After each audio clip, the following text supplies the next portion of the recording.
Thank you for joining us on Satellite Sundays. Satellite Sunday, and it feels so good to be back. It's good for you get your message, and you could, it's like direct to consumer. Now, an athlete doesn't need a publicist. He can say what he wants to say. He can promote what he wants to promote. But the bad part is, I think all these athletes are a little too engaged. Now, it's a guard-driven league, and I think that it's going to continue to be a guard-driven league for a while. Drunk ass bitch. Okay. No, that's okay. You gotta, it's like medical terminology. You can't say the P word, but you can say vagina. It's the same thing. I get you. It's called the BS quote of the week. I think I was just as surprised and caught off guard by everybody yesterday. And as a team, we just have to focus on what's now in front of us with the coach that we have now. Or my other alternative was Triple H comes through Roman. He wins the belt. And the belt is now in the authorities' camp, and then he can do with it what he wishes, give it to another superstar, or hold it over his head as like, aha, I got you thing. If we were to come up with two categories, a knockouts division and then a divas division, you would have a giant feminist movement being like, well, why can't the attractive girls fight? And why can't the girls that are fighting, why are those girls considered dykes? Why can't but they that's not us. Why can't that's not us. But that's what we know. But you know that. They created their own hellstorm. Well, I have a 4-year-old little brother, and I don't think there are people like him doing that. Like, who does that? I did that stuff because we used to have half-court shootout competitions once a year at the end of our basketball season. That's why I did one every game, but I certainly wasn't warming up with 10 of them a game and shooting from the tunnel. Like, we get it, you got range, guy.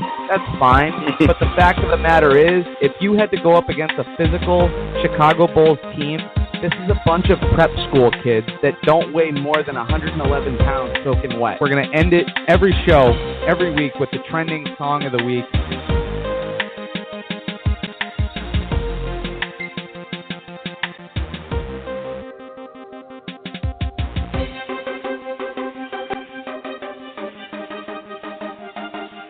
Well, we may be leaving Martha's Vineyard, but the spirit of this wonderful place will stay in our hearts all the way home. Because after all, the spirit of Massachusetts is the spirit of America. The spirit of what's old and what's new. The spirit of Massachusetts is the spirit of America. The spirit of the red, white, and blue. The spirit of Massachusetts is the spirit of America. The spirit of what's old and what's new. The spirit of Massachusetts is the spirit of America. The spirit of the red, white, and blue.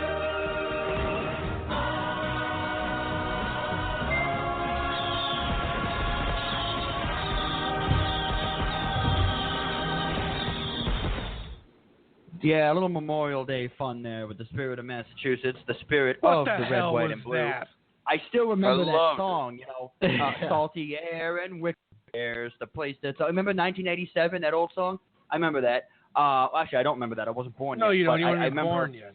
No, I wasn't. But I remember hearing that song when I used to go to my parents used to drag me to Martha's Vineyard when I was younger. So, how spoiled of a child am I? My parents used to drag me to Martha's Vineyard. How much of an asshole little am I? bastard. Right. I really am. So we got a great show today. Jason's going to be calling in. I just realized that when I sent the invites at 4 a.m., I put his email as Yahoo, not Gmail. So he'll be getting in here in a minute. I really wanted to get Jason in on this first topic because Jason had something really interesting last night watching that game. He said that there are legacies at stake here on Monday night. There are legacies that are going to be defined in the first round of the playoffs. In the final round of the playoffs, rather. And, I know, of course, he's absolutely right. I just wanted to get his take. I also wanted to get the take on what Dustin said because I said this on the Thursday show. I don't often agree with Dustin. I really don't. I mean, we don't see eye to eye on many things most of the time because it's mostly him just yelling incoherently about something, but we don't see eye to eye.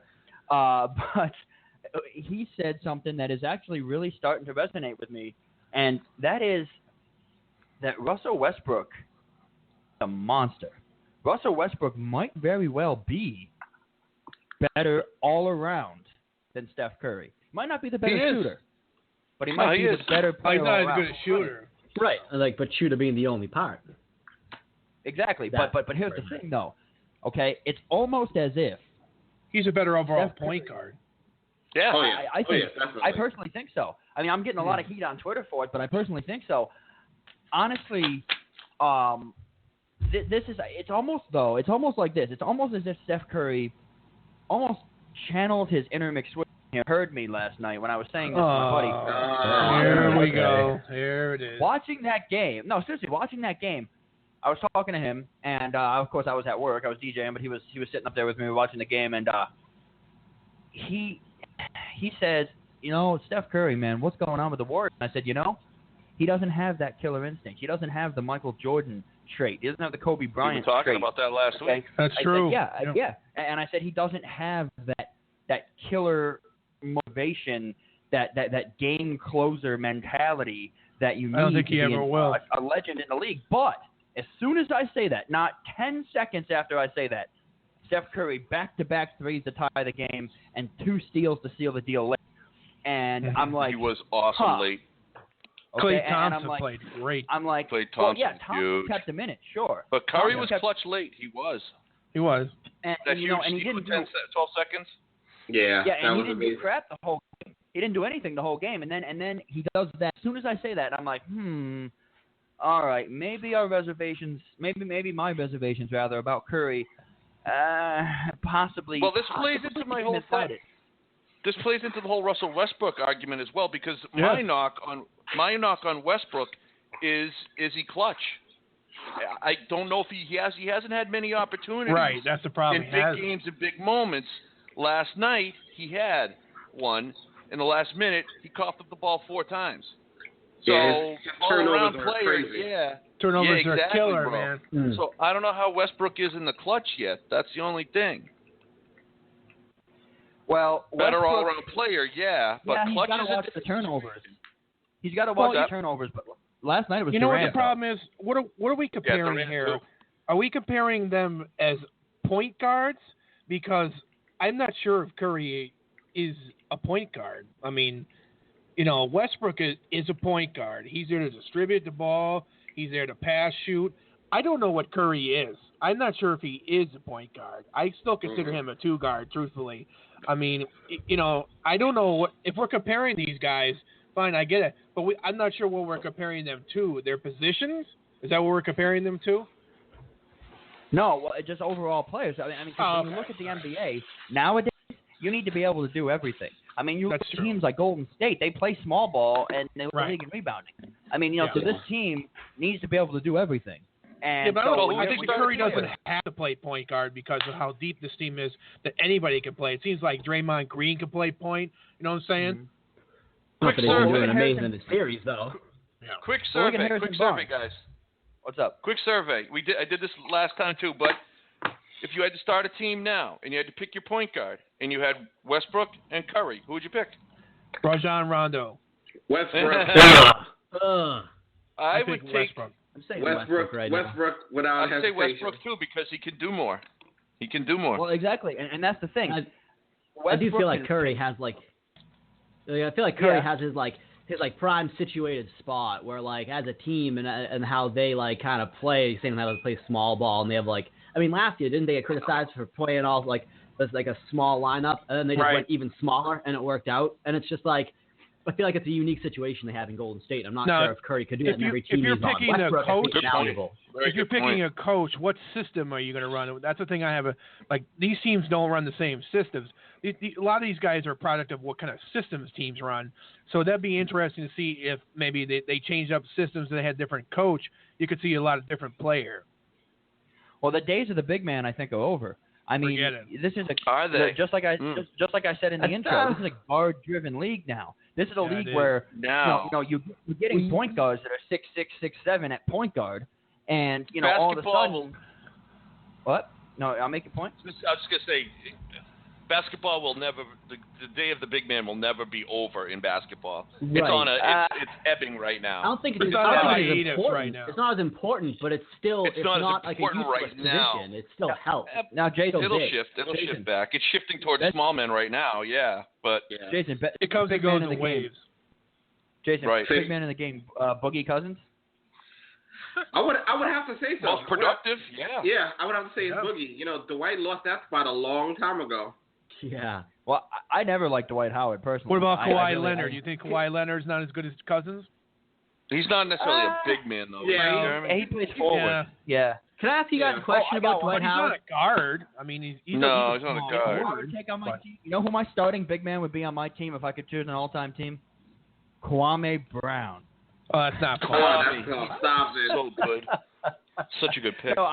It was funny because I was listening this morning as I was putting clips together and stuff. I was listening to some Stephen A. Smith rants about Kwame Brown, and I thought it was pretty funny because he just tore that dude apart. It was pretty awesome. But no, I think Joe makes a point. Maybe it's not over. Maybe the age of the big man is just like waning right now, and who knows. But I think that it's a guard-driven league. You're getting point guards coming in the league, 6'6", 6'7", that can do it all. They can rebound. They can play defense. They can shoot lights out. They can steal. They do everything. Quick hands, quick feet. And they're physical. And I think the one downfall the Warriors are going to fall into over the next couple of years, they've got to get more physical. And I'm not talking about physical, like dirty physical, like what Draymond Green has displayed. Yeah. I'm talking about physical, like physical, because, their finesse won the game last night, the stealing and the 2 threes by Steph late and all that. That won the game. But the first couple games, they got out-muscled. And the Cavaliers are playing physical basketball right now. They beat up on a pretty physical Toronto team. So I think Cleveland's probably the favorite right now. I think so. And LeBron was all, had his king-size panties in a bunch about the Steph Curry MVP thing. And he had his words that he wanted to, shoot at Steph Curry, and Curry kind of brushed it off. So that's going to be interesting now because there's a little bit of beef there, a little bit. And I think that if those two going at it, that could be a pretty interesting final. Oh, I think it'll be a fantastic finals, man. Those two guys going at it. Oh, that'd be great. So many comparisons. Go ahead, Chris. True. Well, do they break up? Does Oklahoma City break up if they don't make it to the final here? They might. Oof. I mean, this would be a bad hit for them, I mean, if they just lost, that's one thing. They blew the series. 3-1. I think I heard a stat earlier in the week that there's been 90 Western Conference or conference finals where a team went down 3-1, and I think 9 or 10 of them where the team actually came back. So it's it's Golden State, but if they let this happen, I mean, at least I think for Westbrook and Durant, that looks just awful. That's a hard blow to come back from with all the disappointments. Well, this is nothing new. No, they that's lost the problem. Back-to-back games. But they lost back-to-back games the first time all season this series, and now they've just won 2 straight, something that they did 30-plus times this year. So this is nothing new for them to win 2 in a row. The question is, the Warriors have never been tested like this. The Warriors have never been challenged like this. Yep, that was the knock on them last year. Yeah, do they have the mental toughness to win it at home? We shall see. Against the hungry Oklahoma City team that really is feeling like an animal backed into a corner right now. They thought this series was over. They thought they were going to go home and win it, and they couldn't. They're like, okay, you know what? We gave you the game at your home court. That's fine. We expected that. They thought they were winning last night, and they should have. They were up by 8 with 2 minutes left. Who do you think is feeling more pressure right now, Oklahoma City or Golden State? I mean, I personally feel like Oklahoma City. Yeah, I go right. Golden State was so good all season, but once they went down 3-1, I think people all of a sudden were going, it's still Golden State. No, I think it's Oklahoma City. Because I mean, I heard a lot of people questioning whether or not Golden State was really as good as their record indicated, because last year they had kind of a breezy playoff series. I mean, even facing the Cavs in the finals, the Cavs are down 2 of their 3 best players. Now this year they're saying they had an easy schedule. I think it got to a point where people actually started to doubt how good Golden State was. And now OKC being up 3-1, I think people started to go, oh, it's over. Like OKC could very well just have this in 6-5 games. But now that it's 3-3, I think OKC is at risk of looking worse. Oh, of course. I think for once Todd has a point here. It's one of those. Chris. It's one of those things where they are backed into a corner right now. They were up 3-1. They thought they were going to win it at home and have the parade and have the teal and orange and white confetti coming down and hoist up the trophy. Parade? Give me a break. Not parade, but you know what I mean. The celebration per se. All the confetti coming down, hold up the trophy. Durant and Westbrook all smiles. Billy Donovan looks like a hero. Mo Cheeks looks like a hero. This is a great program. Well, all of a sudden, Golden State does what Golden State does. Yeah, they're showing you why they're the best for a reason. But now it's interesting. I'll say this about Oklahoma. The games they won convincingly. The games Golden State won, it was nail-biter. Don't underestimate Durant and Westbrook. I think Game 7, they have a chance. If they limit the turnovers and get back to fundamentals, they'll be all right. So I'm not going to write off the Oklahoma City Thunder just yet. Well, here's How another tough do you reason think why it the is that they have to pressure. beat Golden State for it, though. Well, exactly. Yeah, I was just going to say that. That's another reason why the pressure is on Oklahoma City. They got to win this game in Oakland. So I don't know. I mean, they're not at the O.co Coliseum or whatever. No, that's where the Raiders play. Whatever their stadium's called out there. They've got to win that game with yellow paint in the middle of the floor, and that's always a tough thing to do. A lot of teams don't do that, can't do that, and haven't done that. So it's one of those things where we're going to see the mental fortitude of both teams, and I think that whichever Could be a great game. Yeah, whichever team pulls it off, there's one of two things that's going to happen. They're either going to be so filled with momentum that they're just going to come in and be the favorite, or they're going to be so exhausted from a 7-game series and a couple of years here in a row that they're going to run into a wall with a well-rested Cleveland, rather. So I don't know. I don't know which one's going to happen. But honestly, I think LeBron is motivated. LeBron is focused. He's got hungry. Kyrie. He's got Kevin Love. He's got J.R. Smith, who people knocked J.R. Smith. You forgot J.R. Smith was the sixth man in the league 2 years ago. So I don't. Yeah, but I'm just saying. I mean, to be the sixth man of the year, that's saying something, but it's just the depth. I mean, you look at. Okay, you got J.R. Smith. Who else do the Cavs have on their bench though? Whereas Joe. The Aussie. The old Aussie player. Dude, are you kidding me? Well, they got nobody else. Whereas Golden State, I mean, they've got Harrison Barnes, who was the number 1 overall recruit coming out of high school, went to UNC. I believe, I got to look it up, but I believe he won a national championship at UNC. But I'm not sure about that. Don't quote me on that. He didn't. Okay, but he was on a very good UNC team. Goes to the NBA. He's coming off the bench. This guy was a lottery pick coming off the bench. He was like the 8th pick. So, he's a guy who could start on 30 of the other teams. I mean, he is a starter on any other team in this league for the most part, anyway. And he's coming off the bench. Then you've got guys. Andre Iguodala was a Team USA player. He played with Iverson back in the day. Yeah, he's old. He's a Team USA player. Livingston's not bad. Obviously, you've got Draymond Green, who is a tough, gritty player from Michigan State. Mo Spates from Tampa, he can hit threes left and right. So this is a deep team, and it's a team that I feel like could possibly, if they win the title this year, possibly start to be looked at as maybe a trending dynasty like what the Bulls were. I can't give it to them right now with only one title under the belt. But it could possibly be that next big thing. Such a hard time comparing them to the Bulls, though. No, you can't. You can't compare them to that. Because they had 2 3-year times, and their records in that, Golden State has the best record. Like, Bulls' records were like 69, 71, 68. Yeah. They had crazy records. Dude, I compare them to what the Heat have been the last couple of years. They've been in and out of the finals. They won 2, That's what I compare them to.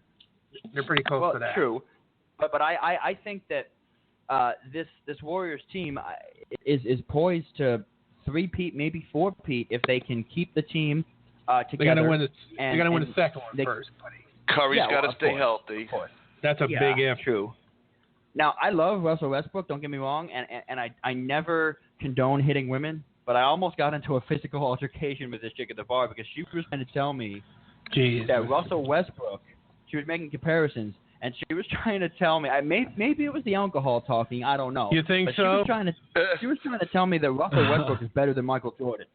Oh my God! What was she saying? Another beer. Was she just saying because I think so, or was she actually giving you legit data? Well, okay. First of all, was she good looking? Yes, right. but this is the second person to tell me this. The first person to tell me this. Bedroom right now, tied up. I'm sorry. Well, go ahead. Whoa.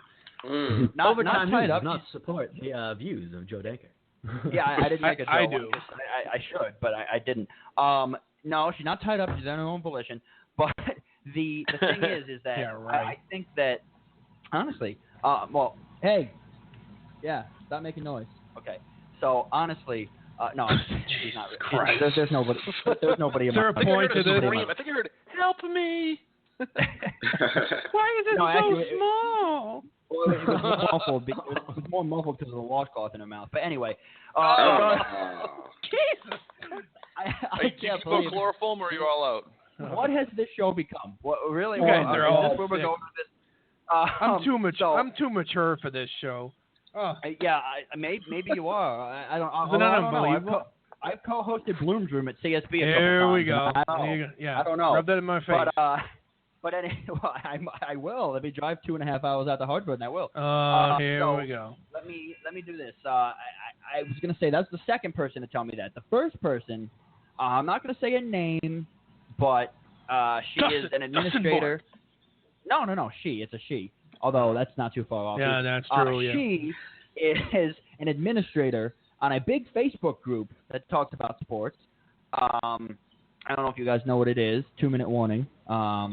And they are a big time Facebook sports, I guess, thing. Somebody posts something and people comment on it. It's really all they are. And she's a huge Oklahoma City fan, and she's also the one who was trying to tell me that he might end up being better than Jordan. I don't know if she's saying he is now, but I don't know. I wasn't. As soon as she said that, I tuned her out. But that's Good what move. she's saying. So I'm not going to say the names. I'm not going to say her name. I'm going to ask her if you guys would like to come on and defend that statement next week. Absolutely. If you'd like to. Absolutely. Yes. And if Jeremy's available on Tuesday, possibly if she can come on Tuesday, I'm ready. to defend it as well. Because by Let's next do it. Sunday, if Oklahoma City's not in the final, it's not going to matter. So maybe by Tuesday, depending what happens, she can come on and defend that statement. I'm ready. But I am going to make a statement right now, and I just tweeted this out, and people are tweeting back. So if you want to call in, 713-955-0359, call us up, let us know what you think. Russell Westbrook, in my opinion, and in Todd's opinion, and I think the opinion of the show is that it's a better overall, all-around player than Steph Curry, and I think that's just what it is. Yes. Now, we talked about the draft lottery. Guys, does the lottery actually work? No.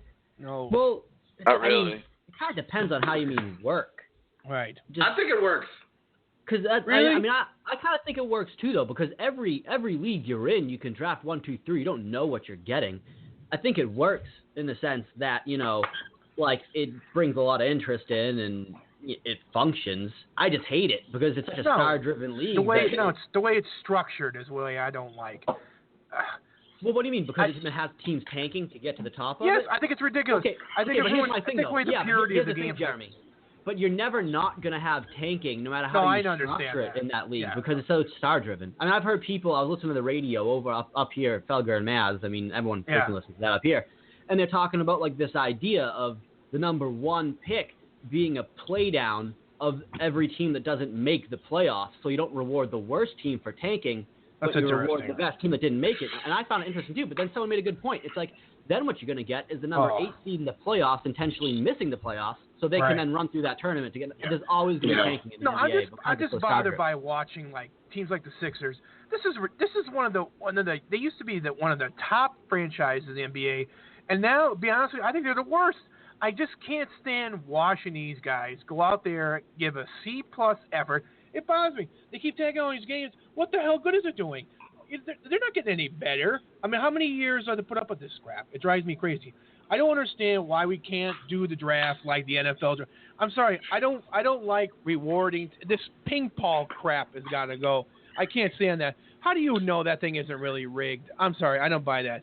I just don't like the way it's structured. If you want to keep it that way, all right, probably never. But I don't think there is a solution to it. Why can't we just do the worst team in the league gets the worst record? I'm sorry. I just don't understand it. Wait, here's the thing.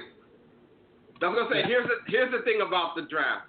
If we did it the NFL way, the Eastern Conference would never get better. And what I mean by that is No, I hear you.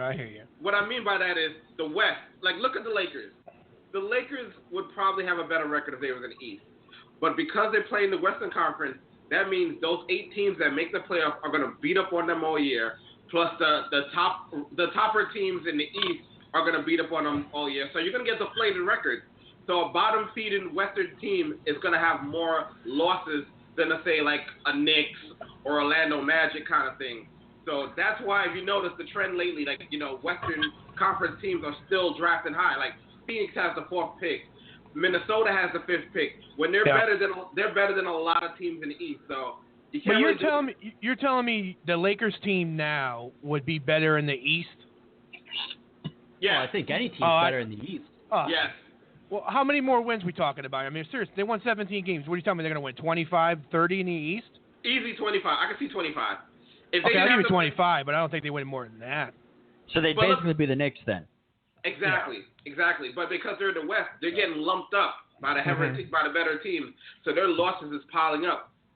And my other example about how the draft works, just think about Oklahoma City. When they were Seattle, they drafted Kevin Durant, then Russell Westbrook the next year, then James Harden the next year after that. So they got 3 studs.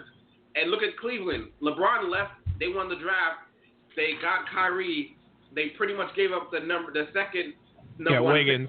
They got Wiggins, and they got Bennett, and they somehow parlayed that into Kevin Love. So in essence, it kind of works a little bit. It's just that people don't like the tanking part. No, I understand that, but like you realize it's only benefiting a few teams.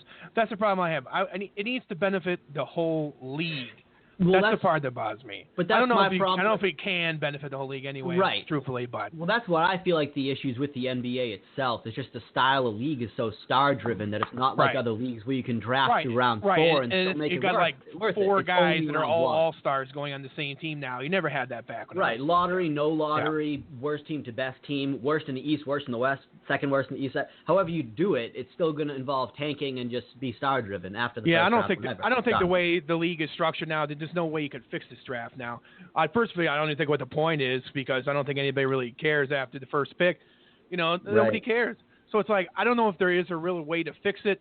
I mean, the NBA actually, I think, is as good as it's been in a long time. So I just don't know I think it's probably a discussion that they'll table, but I don't know if you can fix that thing. And with the lottery, I mean, the way I do have to admit, like, it's kind of brilliant, at least PR-wise or marketing-wise, how they do the lottery. I mean, even just it always confused me. Why wouldn't you just air the actual drawing? Why wouldn't you just air the actual drawing? And it's like, oh, well, that kind of makes sense because you have to start with the first pick.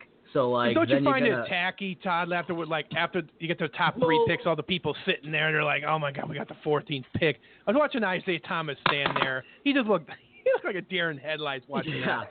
Oh my God. It is curious though. I mean, the Celtics wind up with number 3, but because behind the Lakers, all of a sudden it's like a giant loss. Like a 3rd overall pick in any other sport would be like, yeah, awesome, 3rd overall pick. They get it behind the Lakers, it's like, oh my God, the world's ending. What the heck just happened? Well, I think everybody's bummed because after the first 2 picks, this draft was one of the worst ever. Yeah, it's a 2-player draft. That's more of why. It's Simmons and Ingram, and that's it, man. You look at it's football. Just Celtics luck in the draft, man. We get the 3rd pick in a 2-player draft. Celtics have had any luck in like 20 years. I mean, I feel like ever since they drafted Len Bias, I feel like they've had a curse in the draft. Agreed, man. But you know, Red Auerbach sold us to the devil. I was so excited, you know, in '97. I really thought they were going to get Tim Duncan. I really did. I know they tanked all those games, and boy, they ended up with Ron Mercer and Chauncey Billups, which I think actually could have worked, but I don't think Patino ever used them both right, which is a shame. Patino sucks. Patino's horrible. I blame Patino for a lot of that, but it's like, I thought Billups was pretty good. I thought Mercer was going to be a star in the NBA. I really did. But he never used them right. I remember when he renounced like half the team to sign Travis Knight, for Christ's sake. Oh, my God. I kind of got to laugh. Joe, what do you think would happen to Rick Pitino if he came back to Boston and just walk the streets? Oh, he'd get harassed. I'd take a piss. He'd probably get the piss beat out of him. They take him around the corner and beat the bag out of him. I swear to God. Throwing all sorts of shit at him across the street. Oh, nightmare. He should walk down the street with Antoine Walker and hold hands. Oh, geez. Well, and Jermaine O'Neal. Do you guys feel that the 76ers then, since they have made it known to the league that they're tanking in order to get the first pick or at least get a top whatever pick, should they be fined and punished Or is that within their rights as an organization to do that? You can't find him yet. Yeah, honestly, it seems like their tanking isn't working yet. I don't know how long they're going to keep doing this for. Because, listen, when Oklahoma City got Durant, Westbrook, and Harden, they were in the final. Yeah, but listen, the Thunder was in the finals within like 2 years. These teams, Philadelphia keeps tanking. They get Noel there, Embiid, and Okafor. Dude, they're not getting any better, dude. They're getting worse. So I don't know if they're terrible. And now they want to trade them? They want to make trades now? Yeah. I heard the Celtics offered the third pick for Okafor yesterday in the magazine. Yeah, I take that in a second. I'd do it in a heartbeat. Hell yeah. I wouldn't even hesitate. Danny Ainge, make that trade. Wake up. So I'm going to get her to call in. I just messaged her. Colin Danny Ainge is definitely listening right now. Well, I just messaged the Westbrook girl, by the way. She might call in, might not. She didn't say better. Again, so long ago, she told me the girl ball was just the other night, but this she said me so long ago. She said that he's not necessarily better. He said that he is the closest thing that we're going to see to Jordan right now, which again I don't know if is the case. Is he going to gamble his money away and cheat on his wife? I don't know. I've never thought of Westbrook as Jordan caliber. Compare the two of them. I'm sorry. There's some things that should not be compared. That's ridiculous. I would compare Westbrook to Kobe, not Jordan. That's Kobe. it. Yes. Yeah, that's a better comparison. So is that like transitive property if people compare Kobe to Jordan? If A equals B, B equals C. You know, does that kind of run down the line? Westbrook over to Jordan. A little bit, but see, Kobe copied all of Jordan's moves. Right. Russell Westbrook just pretty much plays like Kobe in that aggressiveness. That's it. He's not copying Kobe's moves. All his moves are original. Yeah, fair. Is Westbrook a good enough shooter to take over a game the way Jordan could? Like, he could do everything, and he developed a shot so he could shoot, he could drive, he could dish. Westbrook doesn't have defense. Westbrook doesn't really have the shot yet. No, he can shoot. You got to remember, too, I don't know if you remember, Jordan wasn't exactly the greatest shooter when he came out of college. No, it took a while to develop it, and he developed it, and he had to as he got older. Right. You know, but he had a decent shot in his prime. Yeah. Does Westbrook have that right now? Can Westbrook shoot like Jordan? Can he do it? Like, in order to dominate a game, you can't be one-dimensional is what I'm saying.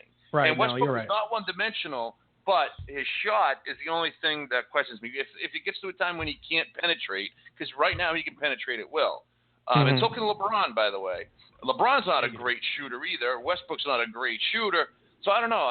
In order to dominate, you've got to be able to, get your shot off with some degree of consistency and hit it. I mean, with some degree of consistency in order to take over a game.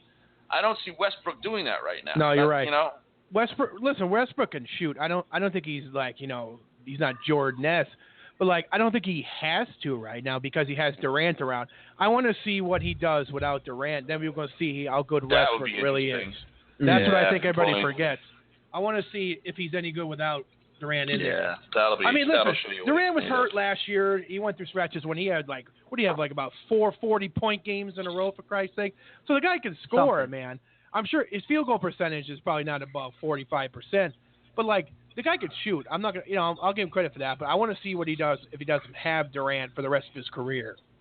Now, shifting gears here for 1 second, do you feel that there would be a lot more parity in the NBA if the NBA adopted the NFL system of the worst team gets the number 1 pick, second worst gets the second pick, third worst, blah, blah, blah? I don't know. No? I'd have to see that done to see what it would look like. I don't know. It's weird. I mean, I could see. Listen, if Philadelphia keeps doing that, I would think they would have gotten better by now. You're not supposed to get worse. That's the thing, though. Yeah, it's not the lottery's fault that the Sixers suck. I know. I think it's the way the teams have been run. They're doing that that's on why purpose. Colangelo.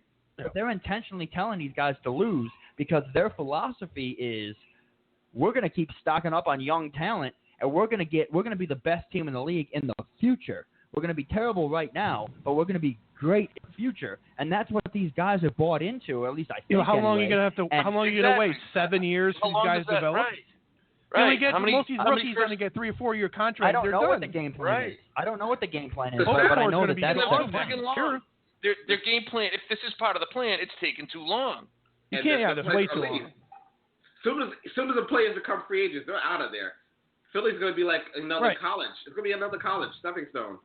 Yeah, nobody wants to stay there. Really. Well, I like that they brought very good Colangelo in.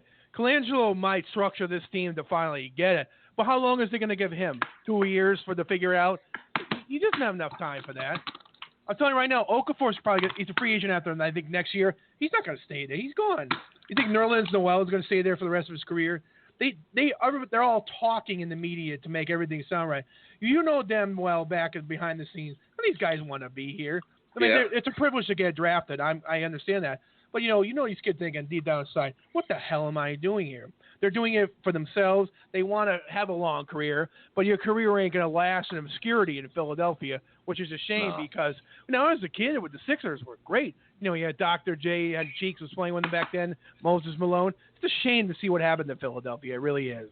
Yeah, that was once a great franchise, man. Yeah, they used to kick the Celtics' ass for a long time. They beat us up for a bit, and then we got ours, though. Even when they had Barkley, they were still decent, but then it's like, after that, forget it. I mean, Iverson took in the finals practically by himself. That's right, but after they that, did. He did. But that was it. Shame. But that's all they've done in the past 20 years. Yeah. Now, I like the 76ers unis now, back to the red, white, and blue that they used to be in the Dr. J days. Those are I don't cool, know. Man. Yeah, they are cool now, but I feel like that city, and as passionate as that city is, they're starving about sports, they need something because the Flyers, their teams they made the playoffs. Suck. Yep, the Phillies are done. The Phillies have been good. Mm-hmm. Well, actually, the Phillies are playing good this year. They're supposed to suck, I can't but they're playing good. But good. it's May still, and I mean, the Flyers made the playoffs, but they lost in the first round. But they made the playoffs. But the Flyers have sucked consistently. The Eagles are up and down. Again, the 76ers are a dumpster fire, and then you've got the Phillies, which are, until they went to the World Series in 2009 against the Yankees, they were the losingest team in baseball. They had the record won for in the 08. most losses. Yes, but before that, they were the losingest team in baseball. And now, then they had a couple of great years. Jimmy Rollins and Ryan, whatever. Howard, Chase Utley. Whatever. Yeah, Ryan Howard. That was hard, huh? Those were great Phillies teams. Now they're back to being, now they're mediocre. Citizens Bank Park is basically. Citizens Bank Park's a beautiful stadium, but the Phillies just are not, they're not going to be anything. So that city's almost like Boston when it comes to passion about sports.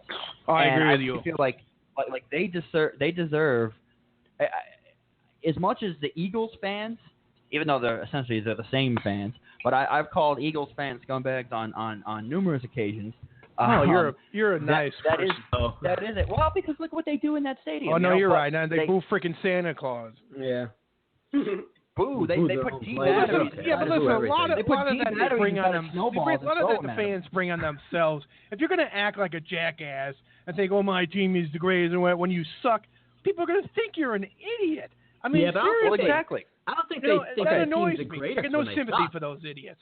They don't think Michael Irvin broke a vertebrae in his neck, and they booed him because the stretcher was taking too long to get off the field, taking up game time. I mean, come on.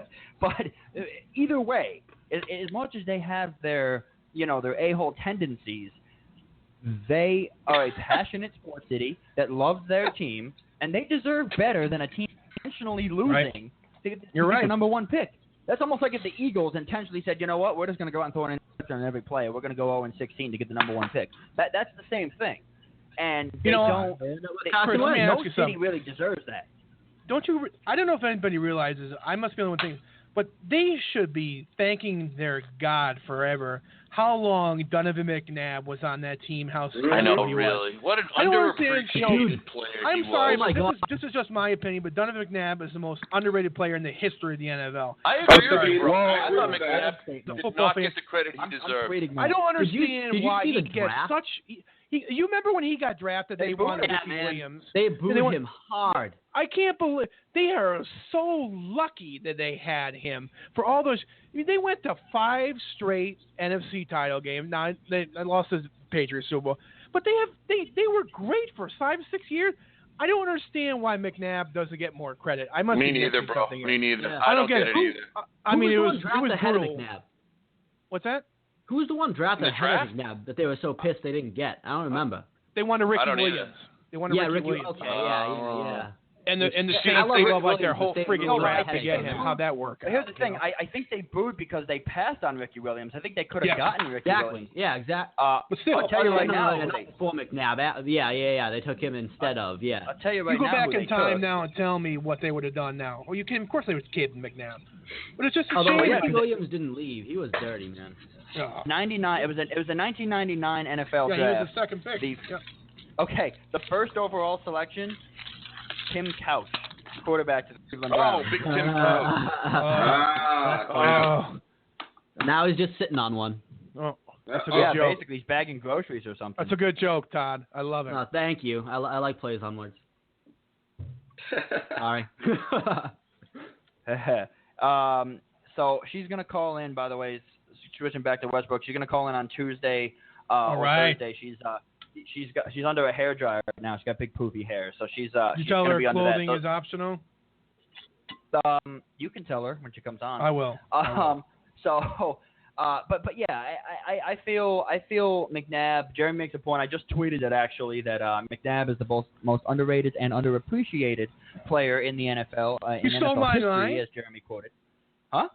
You stole my line. Is that legal? No, I just tweeted it. I quoted you, but I tweeted it. Yeah, right. And Of I course, put a link to the show. I did. Right. That's what we're doing because for some reason people nowadays love Twitter. They love Facebook. They love to tweet back at you, but they don't like to actually call in and argue with you because they realize that their points are invalid. So we do want to call in 713-955-0359. However, a lot of people I think are intimidated by the fact that there's 5 people on the line. Usually they're used to calling in with 1 or 2 hosts, so whatever. I just got somebody on there that says, well, am I going to be able to make a point because you've got 5 people talking? And I said, yes, but we'll see what happens. Real quick, because we've got some good stuff coming up, a new Grind My Gears holiday edition. Todd's going to choose which accent clip he wants to use the best. All right. Yes, the Penguins, do they have any shot to win the Stanley Cup against a really underrated, I think, San Jose team? Should professional wrestling be a sport? Considered by definition of sport, should it be considered a sport? And then we got some great pop culture ideas, song of the week, a whole bunch of good stuff. But first, Jason's on the line. He's our resident Mets fan, and this girl actually to be calling in, she's also a Mets fan. Mets, Jets, and Oklahoma City, which is strange. But anyway, Jesus, that's weird. Yeah, we're all over the place. And she also weird. lives in Brooklyn, Jason. She also lives in Brooklyn. Maybe you could arrange something. Anyway. Okay. Oh, good Lord. So, the MLB, now the New York Mets has made headlines in recent days for calling out the Dodgers about using laser point technology to line up their outfielders. I don't know if Jason knows a little bit more about this story than I do, but I had a point that I think I can tie in these New Englanders to. I just want to sort of hear more about this if Jason knows about it. I'm not too familiar with the story. I heard about the allegations. I just think, hey, the Dodgers are dirty. Call them out on it. I have no problem with what the Mets did. Well, here's the thing. They're using. Let me pull up the clip here. Mets, Dodgers use laser. Boom. Okay. Basically, what it is that they're using laser point. Here's the article by Doug Padilla, ESPN staff writer. Says the New York Mets have alerted Major League Baseball to the Los Angeles Dodgers' use of electronic technology in an effort to prepare their players for proper defensive positioning. And then Sandy Alderson, the Mets general manager, said, I don't want to make it more than it was, but we observed some members of the Dodgers organization using technology to establish defensive positions, presumably for use during the game. We weren't sure that was appropriate, but Major League Baseball is going to have a look at the issue. I don't really have any further comment. The Dodgers deny using something similar to global GPS or a laser finder similar to what might be used during a round of golf to establish points in the outfield, but flatly deny electronic assistance used during games. So, my thing here is the entire nation, and we've argued about this on this show, and it's been a year and a half, 18 months in the making here. I think that if the nation is going to condemn, criminalize, and shun the New England Patriots for literally letting out that much air out of a football, okay? Letting out that much air out of a football in order to gain a competitive advantage, why is this not a huge deal, in my opinion? Now, maybe it's because the Patriots, this is what, strike number 3, maybe, I don't know, but I also think that it's a football thing. Football is the lifeblood of this country. It is the sport that if they could play it all year round, we would be happy with it. And it's one of those things where baseball is just dying. No one really cares about baseball. And they're like, okay, yeah, they use laser pointers. Okay, it's a 5-hour game. Get on with it. Okay, but honestly, that's what the New England Patriots did in essence. They wanted to take human error out of it. They wanted to take human error out of it by making it easier to catch a football and throw a football in sloppy, terrible conditions, and take the human error out of it by dropping passes or throwing sloppy passes in horrible conditions. Allegedly. The Dodgers did the same thing. Allegedly. The Dodgers are doing the same thing by setting up practices to line up their defense properly based on game tape that they've studied, to make sure that a base hit is not allowed, that it's going to allow a run and maybe essentially lose the game. Really, it's the same thing, okay? But nobody's really condemning the Dodgers other than the Mets, okay? This isn't a story that is bigger news, but maybe it should be, because this kind of stuff happens a lot. The whole taking human error out of it and making the necessary precautions to do things. Now, Dodgers claim they didn't use it during the game. Patriots use it during the game. That's different. But I think that, people are so quick to condemn the Patriots over something like this. The Dodgers did something, in my opinion, it's the same thing, and nobody cares. If this was You're the absolutely Patriots, right. Chris, if this was the Patriots, it would be all over. It'd be all over the news, all over the world. If this we was know that. any NFL team, just because we love the NFL so much, if this was the Cleveland Browns, it would make national news. Okay, but you're right. Find this. You're right. It's a sub-column on ESPN, and it's on the back page of the New York Times. It's not something that is really making national headlines. I had to dig to find this for an MLB topic, and it's something that I think, okay, bring it to the light. Am I saying the Dodgers are a dirty team? No, even though they got Chase Utley, who I think is the dirtiest slider in the history of the game. I don't think that they're a dirty team. I just think that, they were doing something that, in a way, was smart, taking human error out of it. They obviously have had some issues lining up. They've allowed, I think, third most runs in the NL, something like that. They are making precautions to line up correctly against the Mets based on where the Mets have been hitting the ball in recent weeks. And if they're not using it during the game, whatever, okay? And the same thing with the Patriots. They were in sloppy, speeding, terrible hailstorm conditions, and they just didn't want to have the ball split anywhere, so you let out literally a minuscule amount of air, and it's Armageddon. Okay, so yeah, but Chris, I think the problem is that people don't think the way you do. I think that they really don't see what you're seeing. They only see what they want. They see, oh, here's the Patriots, they cheated, okay, big deal, and they make it to be a big deal. What you're saying is absolutely 100% true. That's all they were doing, but because they got caught and because I guess it's illegal, which I think is ridiculous anyway, that's the problem. Some of these things are like unwritten. Baseball has a lot of unwritten rules that people go by and stuff like that. But, I don't think you're right. Baseball's dying. Nobody cares anymore. NFL has overtaken everything. Like, NFL is such a juggernaut that is mind-boggling to me. You're right. They want them on TV 24/7, and baseball, it's like, it's a shame because baseball is my favorite sport growing up.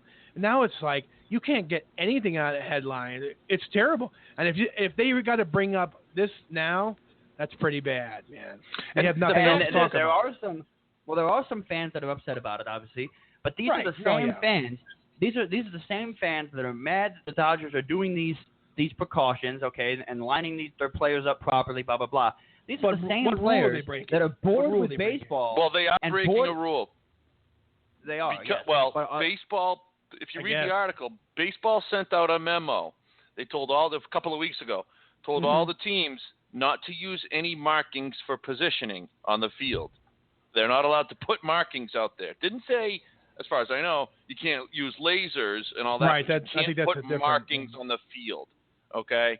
So and if they did that, now the Dodgers say, well, they'll say whatever they want. The Dodgers say, they're interpreting the rule and finding loopholes. That is what the Patriots do. That is to be determined. I think they're cheating. Right. The Dodgers technically are cheating. They're violating what baseball said not to do, and so which the is Patriots, similar to Spygate. But the Patriots are using English and finding a loophole. Don't use markers. Okay, we're not using markers. We're using lasers. Right, we're using things that you can't see. No, marking. Marking. Well, with Spygate they did it. I mean, I think if you want to compare to the Patriots, you got to actually kind of see what the next step would be for the Dodgers if they find some kind of crazy way to get around it. Was the memo sent out after this whole thing happened? No. I think it was before. This memo came out from different baseball. point. You cannot make markings on the field. Yeah. So I don't understand what kind of markings you're going to put on the field. You put a little. Little slash. That's where you go when you shift. That's where the shortstop goes on this shift. You know what I'm saying? That's what they're for. Yeah. Yeah, but what are you going to put in the outfield? So what they're doing is they have little laser pointers, and they're basically making laser dots. The guy walks over, he stands there, and boom, they turn it off. Okay, it's not a huge deal, but the fact is that, it's the same thing as the Patriots. They're taking the interpretation of the rule and bending it a little bit. And obviously, if this memo came out before this happened, they're not the first team to do it. And they won't be the last. No, but it's almost like stereotypes. Stereotypes exist because of things that actually happen. It's the same thing. You know what this reminds me of? You remember, it was against the Yankees. I'm trying to think, who was pitching when John Farrell came out and was like, dude, look at his neck. There's pine tar all over his neck. That guy, was it Pineda? Pineda. Yeah. Where, like, pretty sure it's Pineda. He didn't even want to go out and do it, but it's like, if you're going to throw it in my face, I got to do it. Like, if everyone does it, I'm not going to call you out. Farrell, you put it on your Farrell neck. Farrell even said, had it been on his fingers, had it been on his hand, I probably wouldn't have said anything. Right. Like, I didn't want. Farrell even said, I didn't want to. But you're insulting me by doing it this way. Right. It's like you're just basically calling me out to do something if you're just going to put it where I can see it right there. Like, I gotta say something when you do that. So, I feel like also though that these are the same fans that are up in arms about it are the same fans that are mad and upset and bored with a 3, 4, 5 hour baseball game and are sick of singles and are sick of little base hits and are sick of dribblers. They want to bring steroids back so they're hitting 600 feet home runs again. Okay? And all of a sudden now they're like, but they don't want to use laser pointers. We want to see monster home runs and guys juicing out of their minds and Barry Bonds' head growing 6 sizes in 3 years. We want to see that. But we don't want to see laser pointers. God forbid they have the correct positioning on the field. God forbid they have an unfair advantage because they know where the Mets are going to hit the baseball and they want to be in position to get the out instead of allow the run or allow the hit. But we want to see somebody knock it out of the park. You can't determine where the hell the ball is going to go. Give me a break. There's strategy to it. There's still strategy to it. No, I get some of the strategy, but when does that really actually work? The pitcher is. Look at the depends on who the pitcher is, what the tendencies of the hitter. Certain hitters are pull hitters, certain hitters are chop hitters, certain hitters are single guys. They're slap hitters. They've got the stats that are lining up where that laser is going to point. The stats are behind all of this. Exactly. Don't worry, robots will be playing 3 years from now anyway. So. But do you agree that it should maybe be a bigger story than it is, but the fact that it's not as good as baseball, not football? No, you're dead on right, Chris. It's because it's baseball. Who cares? Yeah, nobody cares apparently. Jason, what were you saying? No, I'm saying this. Yeah, you guys are absolutely right. It's because it's baseball, so it's not really gaining national attention, even though it's the 2 biggest markets.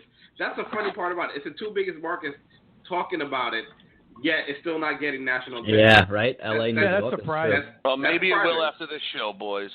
You're damn right it will. You know what too though? I kind of think it's I mean it still has to do with the baseball football thing, but in football, I think only having 16 games when people look at that advantage of a softer ball for less fumbles, less drops, less errant throws, it seems like it makes a difference to them. I think like Jeremy, like you're kind of saying, I think a lot of people just take the spot of like how much is the positioning really going to help, and I think it does help. But I think they do look at it like whatever, how much is it going to help? But the Patriots are the team that have to play in that weather. They have to go out there and they have to play in 35-degree weather with freezing rain coming down and slipping everywhere, whereas baseball just throws a tarp over it and they sit in the dugout for however long it takes. So they don't play in that. They don't have to play in that. So it's different. But no, that's kind of what I'm saying, though. I mean, like, the advantage the Patriots, allegedly, were supposed to have been getting by deflating footballs. Which, I mean, throw that allegedly in there. But anyway, it's just fun. I believe nice they did it. I just have to do it. I'm just going to throw it in there.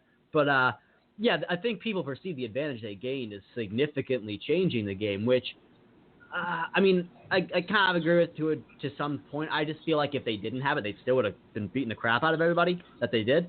But did anybody realize they won that game 45-7? And better. They played better after they got caught. What could have Andrew Luck done differently to win that game? Give me a break. Listen, the game was 45-7. Had they kept the balls the same, what would come on, 28-7, would have been 31-7, 34-3. Yeah, break. Something. So, but either way, I think this whole thing is ridiculous. Just for future reference.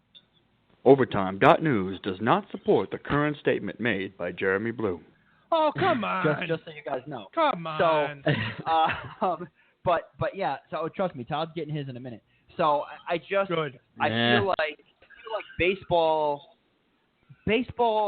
I love it. I worked for a minor league team as an intern. I enjoy the game. Yeah, it can get boring, but one of the best moments. I tried to find the clip, but I couldn't find one that was short enough to play. It was like a 7-minute clip because they had the celebration in there and all that. And I didn't feel like cutting it down because I'm just, I don't know, lazy. I don't know, but I didn't feel like cutting it down. That's why we need interns. Actually, I just put it off on them, and then yell at them and tell them to give me my coffee. But there was a thing the other day where the Kansas City Royals scored 7 runs in the bottom of the 9th, and they came back and won 8-7. They were down 7-1, and there was that whole celebration and that whole thing, and the announcer flipping out and all that. Now that's exciting. Sure. Right. I understand that.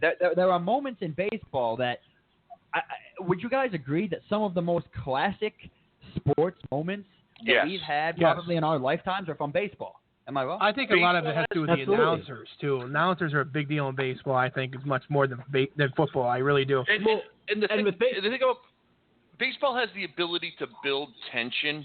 Yeah, because it is slow moving and there's time between pitches, like the tension can just ratchet up, between pitches.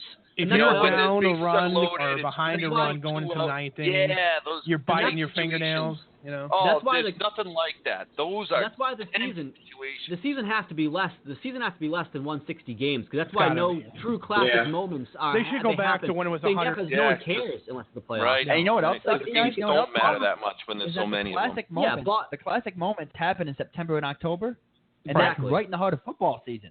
Right. So people are focused on football. That's another problem. Yep. Yeah. So, but it is true though, because it's like in the regular season you could have like that 7-run comeback or like a walk-off 3-run home run when you're down 2 in the bottom of the 9th at game 80 of the season, and no one's gonna give a crap. Yeah, nobody cares. Playoffs, everyone's watching. Like Joe's saying, that pitch, every pitch, people are sitting there holding their breath, waiting for it. But when Aaron Boone hit that home run off Tim Wakefield, here we go. My God. I literally. Thanks a lot, Todd, for bringing that up again.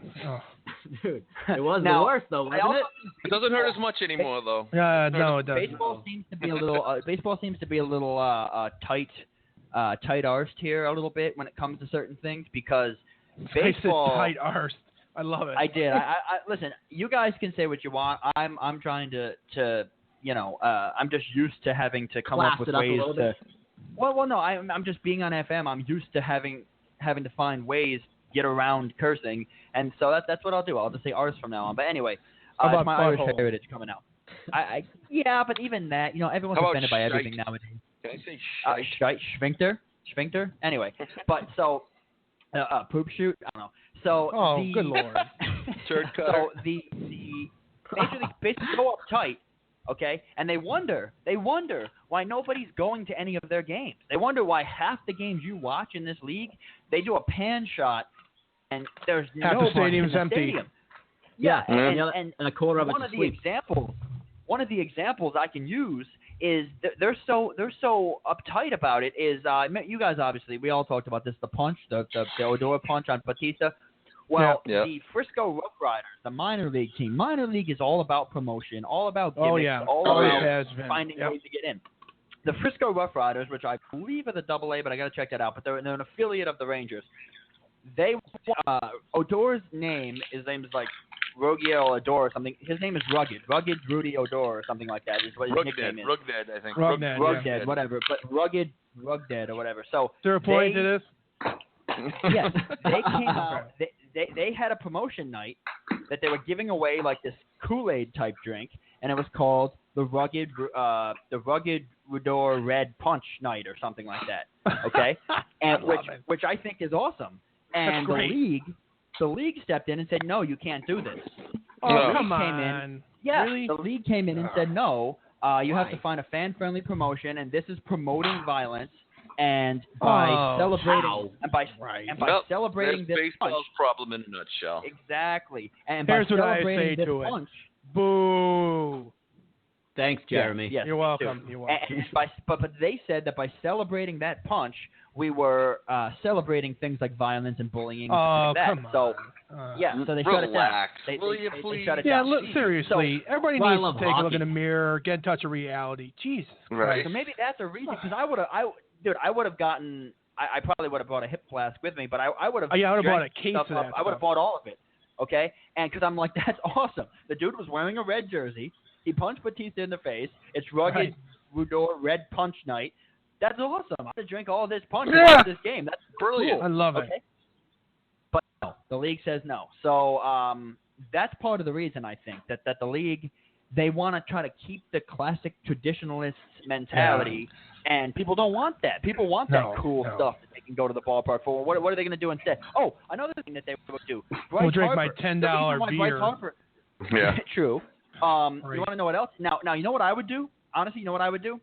Kill yourself? The next time. Well, yeah, besides that. The next time these two teams play, because they're done playing for the year. They play each other again until next season. The next time these two teams play, the first game in Texas, you know what the first game in Texas. You know what I would do? I would make throw the bat at him. No. I don't know if you can have another team, a promotion for another team, but I would make it a Jose Bautista or an Odor, depending on what team you like, if you have to do your home team or not. But I would make it a bobblehead night. Yeah. There it is. Have both players in a fist at the head of Batista and just have his head kind of wobbling. Yes, that's you know what else would be funny? Sell those. Remember those Rock'em Sock'em robots? You hit the button and the thing. Yeah. I love it. Promoting violence. Put a Rangers jersey on one, put a Blue Jays jersey on the other. He'll get shot down in about 5 a minutes. violent episode, a dark period in baseball's history. I'm just, Yeah. That's what they'll think. And another thing, you know those clowns? You know those clowns that are weighted at the bottom and you punch them and they wobble and they come back, wobble and come back? Set one of those up outside with a picture of Bautista on it and let kids go by and punch it. How funny would that be? But the league won't do it. The league won't do it. Can we get one? Oh, you know No. what we should get? Oh, I love it. If we ever go out, we should get a Chris McSwiggan giant fat doll, get a picture of your ass, and we'll just kick it. You won't need to do that because trust me, if I'm drinking, I'll probably get in my own fights. It won't have to happen. Great. That I'd like to see. One of those. Yeah, well, yeah, and at least I'll have backup, right, guys? Wow. Yeah.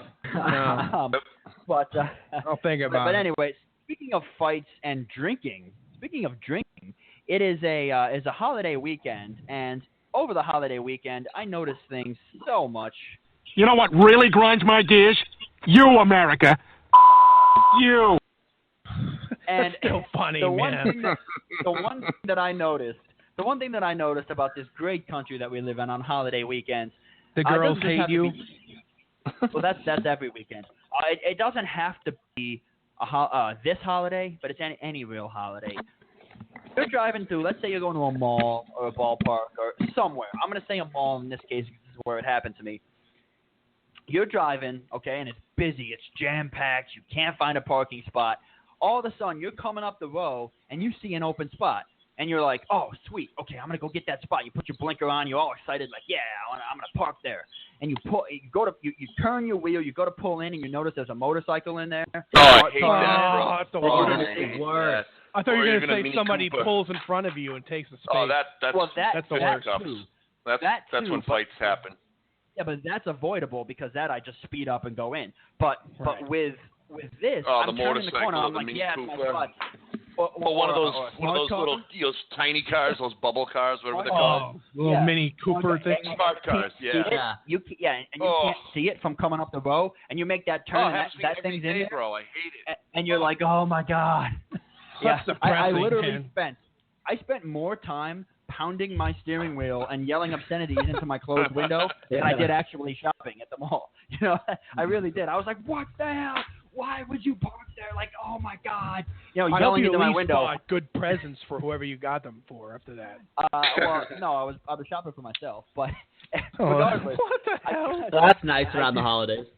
Exactly, right? So but it was so irritating. I just oh my god, I hate that so much. Who the hell goes to the mall for Christmas and shops for themselves? Good Lord. You want to hear another store-related grind gears? I do. Yeah. All right. So, quick story. I'll make it quick. So, everyone's shopping for their food right now, for their Memorial Day barbecues, etc. So, the supermarket is packed and crowded, okay? So, I head over to the local supermarket. I won't name it. And all I'm getting, I want In-N-Out. I want – what? The Market Basket. I'm in court right now. What? Chris, shut up. Let him tell his damn story. All right. So I'm holding 2 12-packs of Diet Dr. Pepper, my drink. 2 12-packs. I'm just holding them. I don't have a carriage or anything. But I'm okay. So I'm walking up to what checkout line do I take? Okay, this supermarket has probably 15 checkout lines, of which 5 of them, maybe half actually, are self-checkout lines, okay? We've all done the self-checkout line, right? So yes. each self-checkout line, now the self-checkout lines are a story in and of themselves because these ones at this store, there's always a problem. You always have to get help, okay? Yeah. So there's 5 of them. There's one person at each one, okay? So I'm picking, all right, who's going to get out of my way fastest? Who's going to clear out quickly? And I looked. Every person at the self-checkout line was at least 65 or older. And I'm like, oh my God, this is going to take forever. Oh my God, poor bastard. And I look over at the full service lines. They're all like my age, younger, getting help through and moving along. And I'm still standing there behind Mrs. Blue here, old granddad who can't figure out how to do the coupons. Poor so Joe. I choose this one lady with her back turned to me, okay, dressed purple, like maybe she's about my age. I'm betting she's going to be a little swifter. So I plop my stuff down there, and I look at her, and she turns to me. She's about 95 years old. I'm like, oh my God. Did you get her number? She swiped her card. It must have been 12 times through the swipe machine for the terminal to swipe her. I finally said to her, ma'am, do you need my help swiping the card? No, I can figure it out. No, you can't because you haven't. You've swiped it 12 times. And I'm still holding, this whole time, I'm holding 2 12-packs of cans. Did you go home with her? No, probably should have. Yeah, no, really? Finally she moved on. I just couldn't believe it. My thing, what grinds my gears, is if you don't know how to use the self-serve checkout machine, go to the full-serve line. I have one worse for you. Why were all the old people in the self-checkout lines? Well, Joe, clearly you were in the Twilight Zone. Yeah, really. Clearly. I had something worse happen to me yesterday, which really pissed me off. I'm glad we're talking about this segment. You know, there's always outside, there's like a shopping center. There's always like a donation kind of thing. Like sometimes kids are selling cookies or something like that. Mm-hmm. I went to Stop and Shop yesterday. Yes, I'm going to name the store. And there was this like a Memorial Day kind of thing out there. The guy was like having pies or donating money to like a local charity. I come out, of course I'm going to give him $1, and then the lady comes up behind me, and and the guy asked the lady, can you please donate or whatever to the wonderful charity, and she says, oh, the store got all my money. What the hell does that mean? You're telling me you can't dig a quarter or something out of your purse or pocketbook to throw in to help these people? I was so beyond. I've never really bothered me before, but when you say the store got all your money, you spent $180 on shit you don't need, and you're telling me you can't throw $1 in there. I'm sorry. That really grinds my gears. It pissed me off so bad. I love veterans, and I mean, I thank you for your service and everything. I have family members that are in the No, in the I military. understand that, Chris. What I'm saying, you can't throw change in there. Well, those guys who I don't carry cash because I spend it too quick. No, I know. So those I get guys, that. When you, No, when I you walk understand. by and they want to do the thing. So he goes, oh, it's changed for the veterans or whatever. And I said, hey, listen, man, thank you for your service. I was like, appreciate it, but I only have a credit card on me. I don't. I get carry that, cash. Chris. I understand that, and Chris. he goes, well, hold on. Well, he goes, well, what bank do you use? And I go, okay. I go, Bank of America. He goes, well, there's one right next door if you want to go to the ATM. And I go, buddy. Hard sell. That's a hard sell. And I go, I like the veterans. I don't like them that much.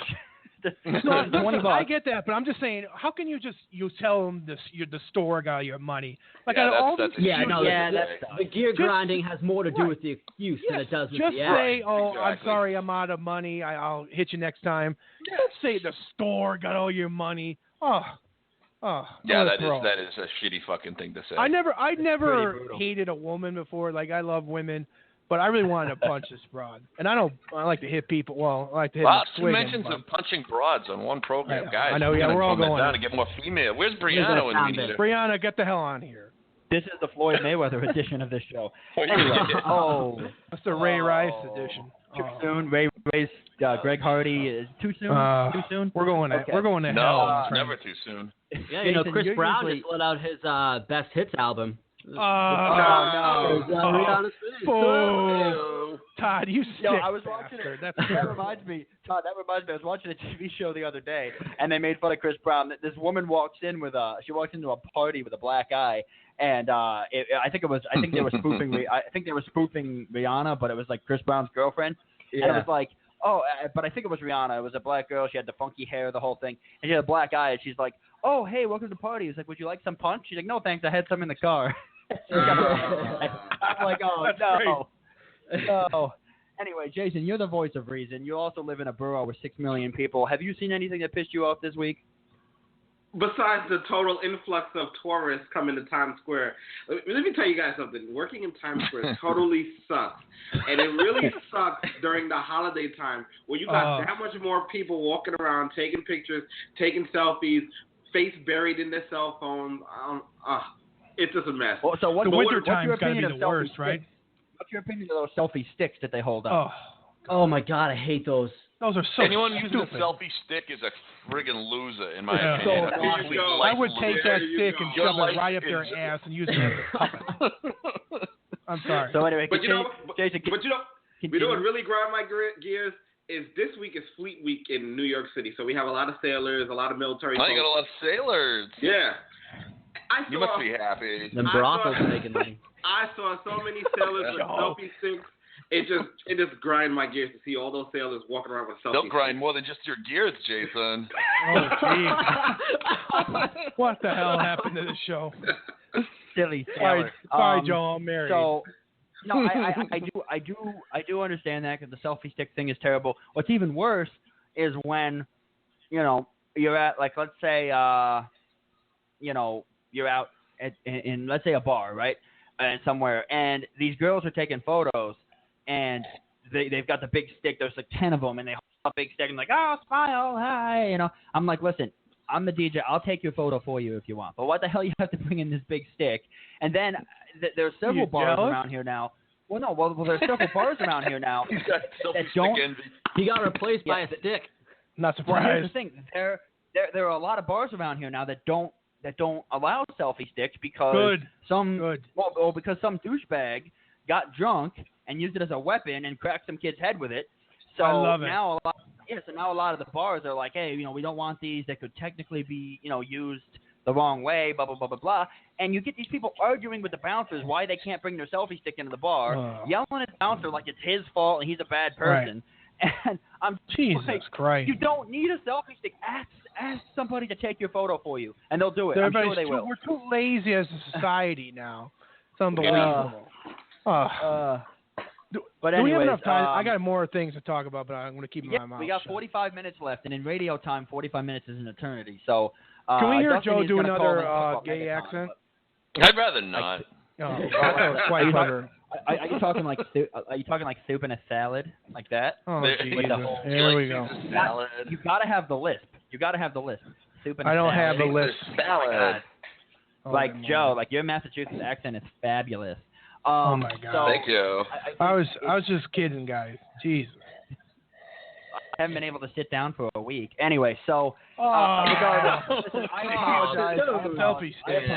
Listen. I'm not trying to get anybody who might be listening in the gay community offended. We're just making jokes and having fun. So don't get too LGBT hate speech on us now. So yeah, let's don't not get do your that. panties in a bunch out there. I mean, I'm gay. Oh, that's another thing that grinds my gears. These people want to talk about we want to get rid of hate, and we don't want hate, and this is hateful language, but yet they hate you for not accepting them. So some of the language that they use hateful language towards you because you apparently hate them. And it's Take like, that, you're all RuPaul. about peace. Yeah, you're all about peace and love. Why don't you just be like, okay, well, you like me, I accept that, I understand, not everyone's going to like me, instead of being like, no, you're an evil person, and you're going to hell, and I should be accepted. No, just okay. If someone doesn't accept you, you don't have to hate them for hating you. It's Chris, you really negative. need a girlfriend, seriously. Oh my God! My God, anyway, man. Sorry, I'm wound up today. If any females are listening to the show, please somebody date Chris McSwiggan.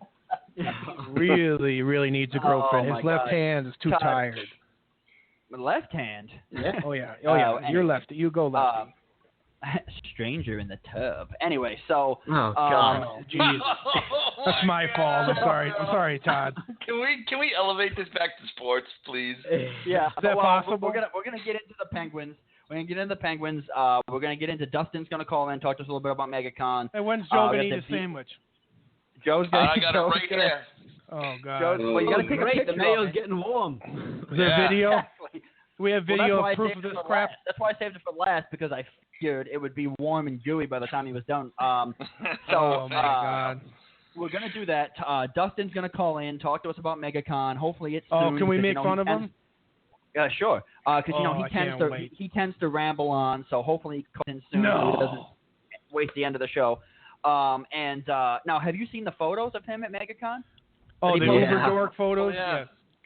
Yeah. So anyway, I gotta give him call credit. in. He did kind of well. He's in Orlando, Florida, in 100-degree heat wearing that outfit. You got to give the guy some props for loyalty. Now what we got to do is, for those of you who may be listeners to the show, by the way, people are cracking up on Twitter about Joe's gay. Apparently his is better than mine. So that's kind of scary. He does that so well. I have no opinion. I guess I did it For too those people well. out there, Todd, this is your moment of reckoning here, Todd.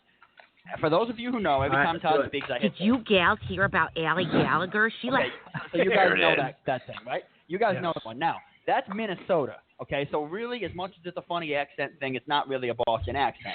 So I have a couple of clips here. Now, whichever one he chooses, I'm going to edit it down so it's not, 30 seconds long each time. I'm going to edit it down. These are the full clips, but I'm going to edit them down to the best parts, whichever one he chooses. So Good the luck first with this, one, Todd. I know. The first one is this. Every time Todd speaks, it's going to be this one. Face it, Brian, she's dumber than a Boston area book report. The novel I chose to address is Oliver Twist by Charles Dickens. Queer name, right? The book was actually not bad. That one. Okay. All right. I'm also going to choose, now again, I'm going to edit out this first part and just use the Boston part if you choose this one, but it's this one as well. Sometimes you have to get creative, so we're going to try the Boston method. What's that? Well, basically, some dirtbag from Boston yells at your junk to scare it into working again. So you got stupid penis, huh? I guess so. You hear me in there, Dum-Dum? Let's put the line. Listen, I could be nice about this, or I could get my brother. And he did some serious time for throwing a turkey off a bridge into a car. It's not working. All right, well, I gotta go. There's a ripped screen door that needs slamming. How can a town with so many great colleges produce nothing but dopes? Okay, there's that one. Okay. There's that one, which I love. My favorite part about that, because I've experienced it, is I gotta go somewhere where there's a screen door that needs slamming. That's probably my favorite. And then this one's a little longer. Again, I'm going to cut down the beginning, but I don't have a way to skip forward on Blog Talk because they're still stuck in the 90s. So listen to the whole thing and let me know if this is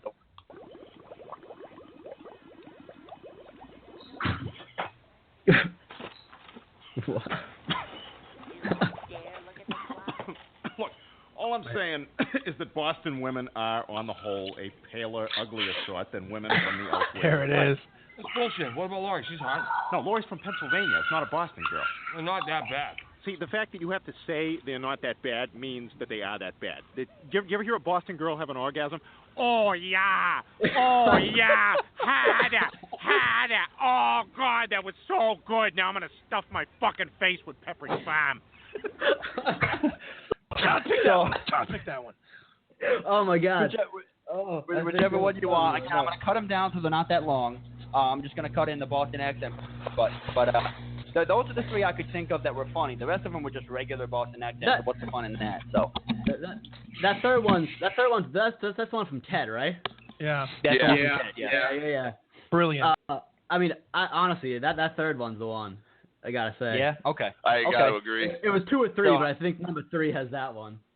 Okay. Cool. I love the Bond rip to start it too. That's the best. Yeah. I'm gonna cut that out, unfortunately, because it's a 39-second clip, and in radio time, that's a lot of good, valuable content we could be saying. But I'm gonna cut that out. But yeah, okay. So we got it. So every time Todd speaks, so you're just gonna hear harder, yeah, every time. So yeah, now I'm good. gonna my face with Pepperidge Farm. Yeah, exactly. Pepperidge Farm. But I also like the one in the second clip where it's like, how can a town where so many great colleges produce so many dopes? Yeah, that was the one I liked out of that one. Hey, Chris, that's a good why one. Why don't you make 2 cuts of it? You just have 2 of them. You can throw them in there sporadically. Right. Yeah, I'll just you know what? I might use all. I might use all 3 here and there. You know, I really might. I might jump in all 3. There's no true loser out of those 3 selections. No? Okay, fair enough. Did you gals hear about Allie Gallagher? Oh, she God. let Alan Ackerman smack her in the back with his tallywhacker behind the snack shack. What? Nobody here in Maryland understands a single word you're saying. You should move back to Minnesota. I can't go back. I Snapchatted Matt Gacarac a Kodak on my ass crack. So that might be the last time. They do still say Kodak. My brother goes to school in Wisconsin, and they call the water fountain the bubbler. Call soda pop. Like, hey, do you guys have any pop? It's a bubbler over here. They call pictures a Kodak. They call pictures Kodaks. Yep. What's That's wrong with crazy. Wow. Nothing. They don't say it's a bubbler water up here, fountain. so. No. Yeah, exactly. So it's a bubbler. they also say, hey, I'm thirsty. Do you have any? No, they do. They say, hey, I'm thirsty. Do you have any pop? They call it pop for soda. Yeah, I've heard that. I've heard that in Boston too. It's pretty ridiculous. That's old pretty school, 70s. old school. That's terrible. Yeah. So that might be the last time we hear that because that's Minnesota. We don't have any Minnesotans on the show. So Chris, I have a the last question. time. What's that? Is this whole thing basically just to insult Todd accent? No, because Joe has a weird accent too. His is worse. But I'm just saying, like Todd is a sweet man. He's I have a? Can I admit something here? Yeah. My Boston accent could very well be accentuated by the fact that when I was a child, I could not pronounce my R's, and my best friend's name is Murray. It's his last name. So from about 1st grade or younger out to like 7th grade even, when I would say his name, it would come out like Moe. And I to this day think that part of my Boston accent is accentuated by the fact that I could not pronounce my R's when I was younger. Oh, wow. Face it, Brian, she's dumber than a Boston area book report. The novel I chose to address is Oliver Twist by Charles Dickens. Queer name, right? The book was actually not bad. So I'm looking at it, and real quick, we'll get into sports here right now. But did I tell you guys the car dealership thing? No.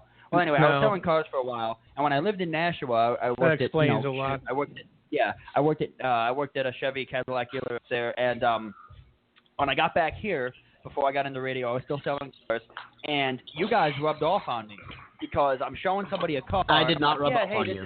He didn't rub off on us. But I said, hey, this is great. You've got the, you get the seat, the leather, the this and that. I'm showing them the car. I'm like, and you got the power folding mirrors. And they're like, mirrors. What? Mirrors. And I'm like, mirrors. And I'm like, the mirror. Like a mirror. And I had to catch myself, and I'm like, oh, mirrors. I'm sorry. We actually pronounce it. I was in New York, so but I caught myself saying mirrors, and it's like because I was in Nashua, and you get these Massachusetts people up there like, oh, a bunch of frickin' queers up here in New Hampshire. Yo, get the car. We're going back to Boston. A bunch of frickin' queers. And I'm like, except it was the other word, not frickin'. There was no R in there, but I'm not going to say it on air. But I'm like, oh my God, do people still use the word queer for gay up there? Like, really? Anyway, so. Oh yeah. Jumping into that. I live in Connecticut where you still use it. Well, Connecticut's a different animal. I mean, oh, Connecticut here we go. Yeah. Nah, don't get me started on Connecticut with your cable knit sweaters and your salmon-colored shirts and boat shoes. Nobody wears that crap in Connecticut. Shut the hell up. Yeah, are you kidding me? It's the richest state in the country. Oh, per capita. Yes, nobody lives in there. You know who lives there? People named McSwiggin. Okay, but you know what I think is awesome? What I think is awesome? That the average income in Stamford, Connecticut is triple digits. It's six figures, rather. Okay? Yeah, it's all Vince McMahon's money. Well. Okay, in Stamford, Connecticut, the average income is six figures. Yet they film both the Jerry Springer Show and the Maury Show there. So that says enough. Anyway, the Penguins beat the Lightning 2-1 in Game 7 to go to the Stanley Cup. I'm not a huge hockey guy, so I don't know much about this. But do the Penguins have a shot to win the Stanley Cup? Sure. Absolutely. Yeah. Absolutely. Hockey is the most wide open sport of the four, dude.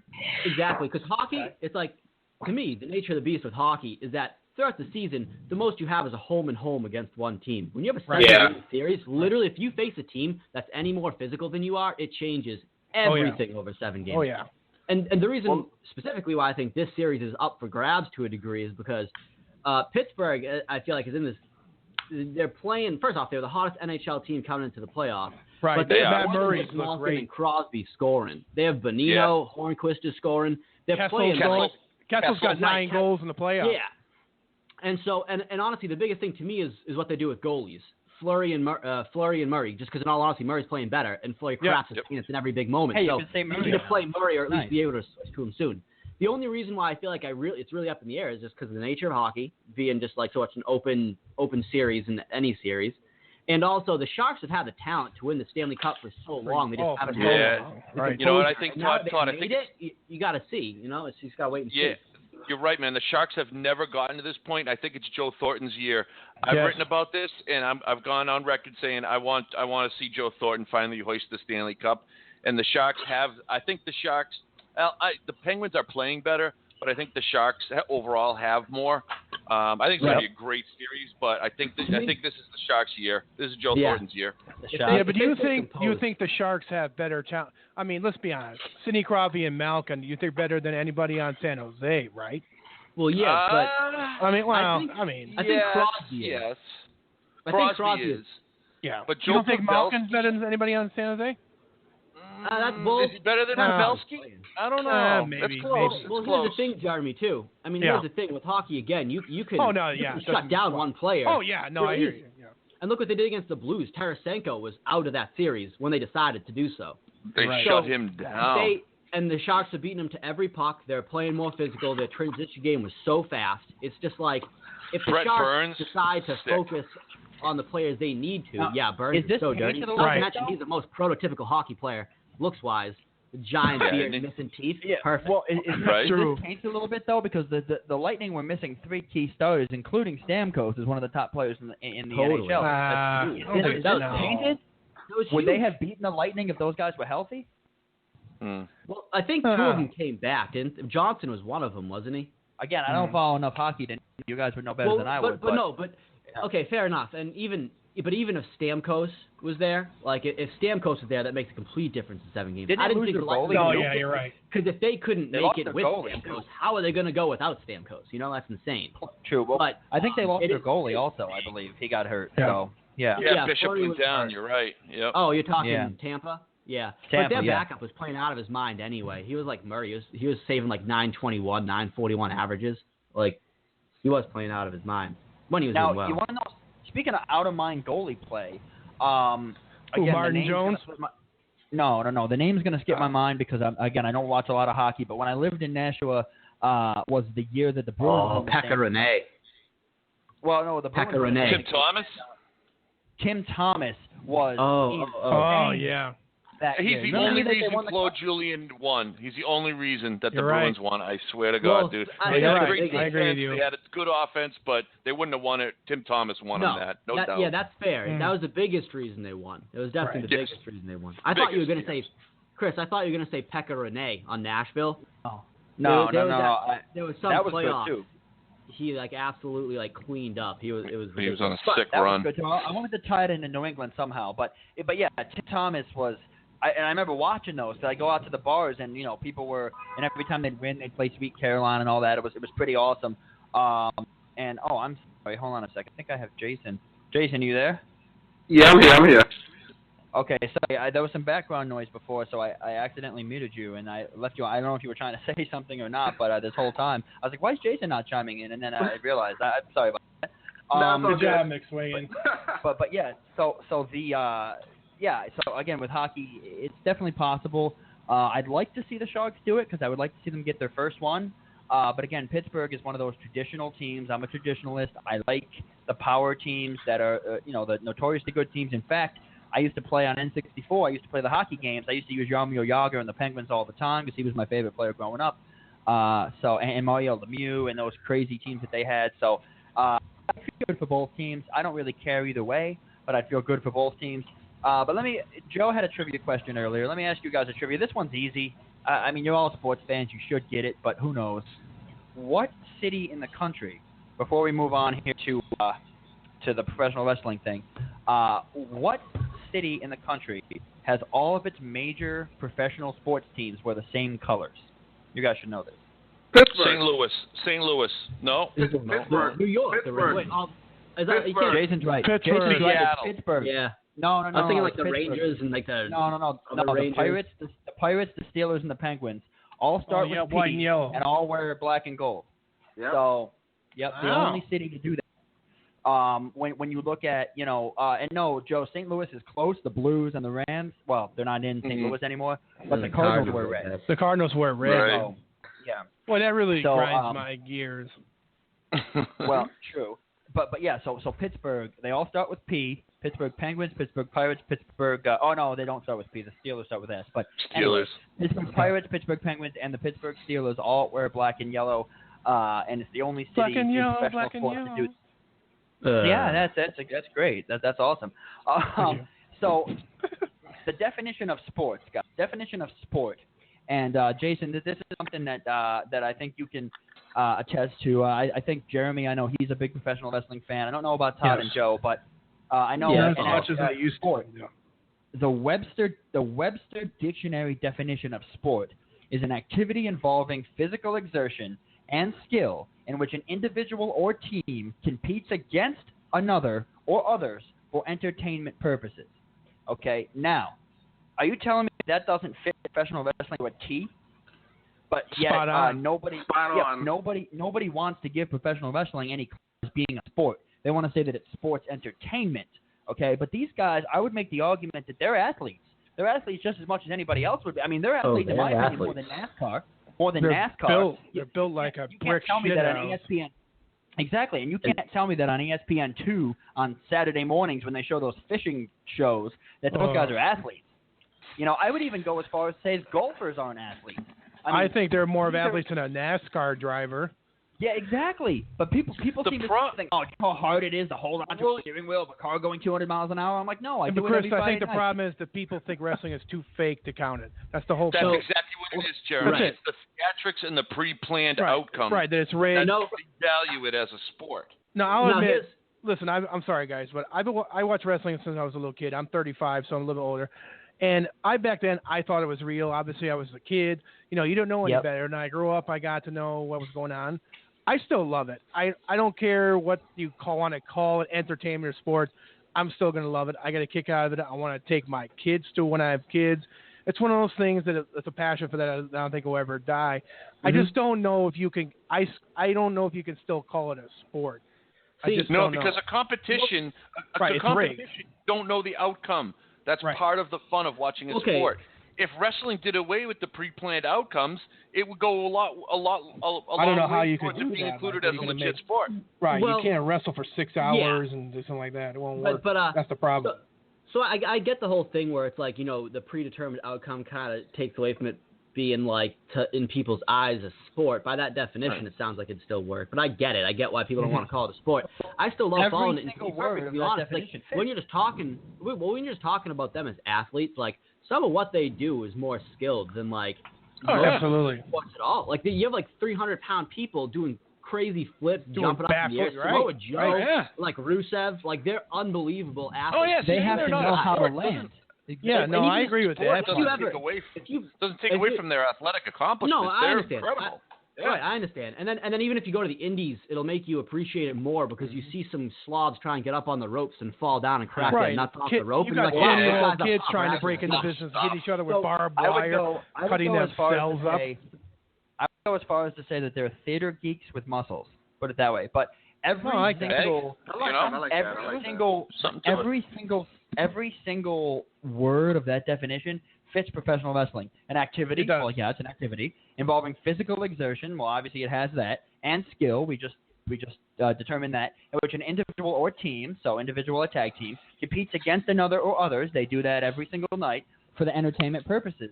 And that's what they're made for. So every single word of that definition fits professional wrestling to a team. I understand that, Chris, but the point, it doesn't say in that article that they determined the outcome already. That's the problem.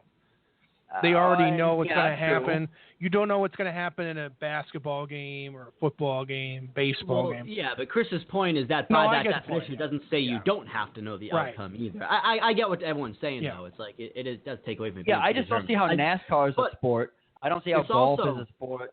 Fishing is a sport, and that's not. What do we define as? Can be, your definition says it all.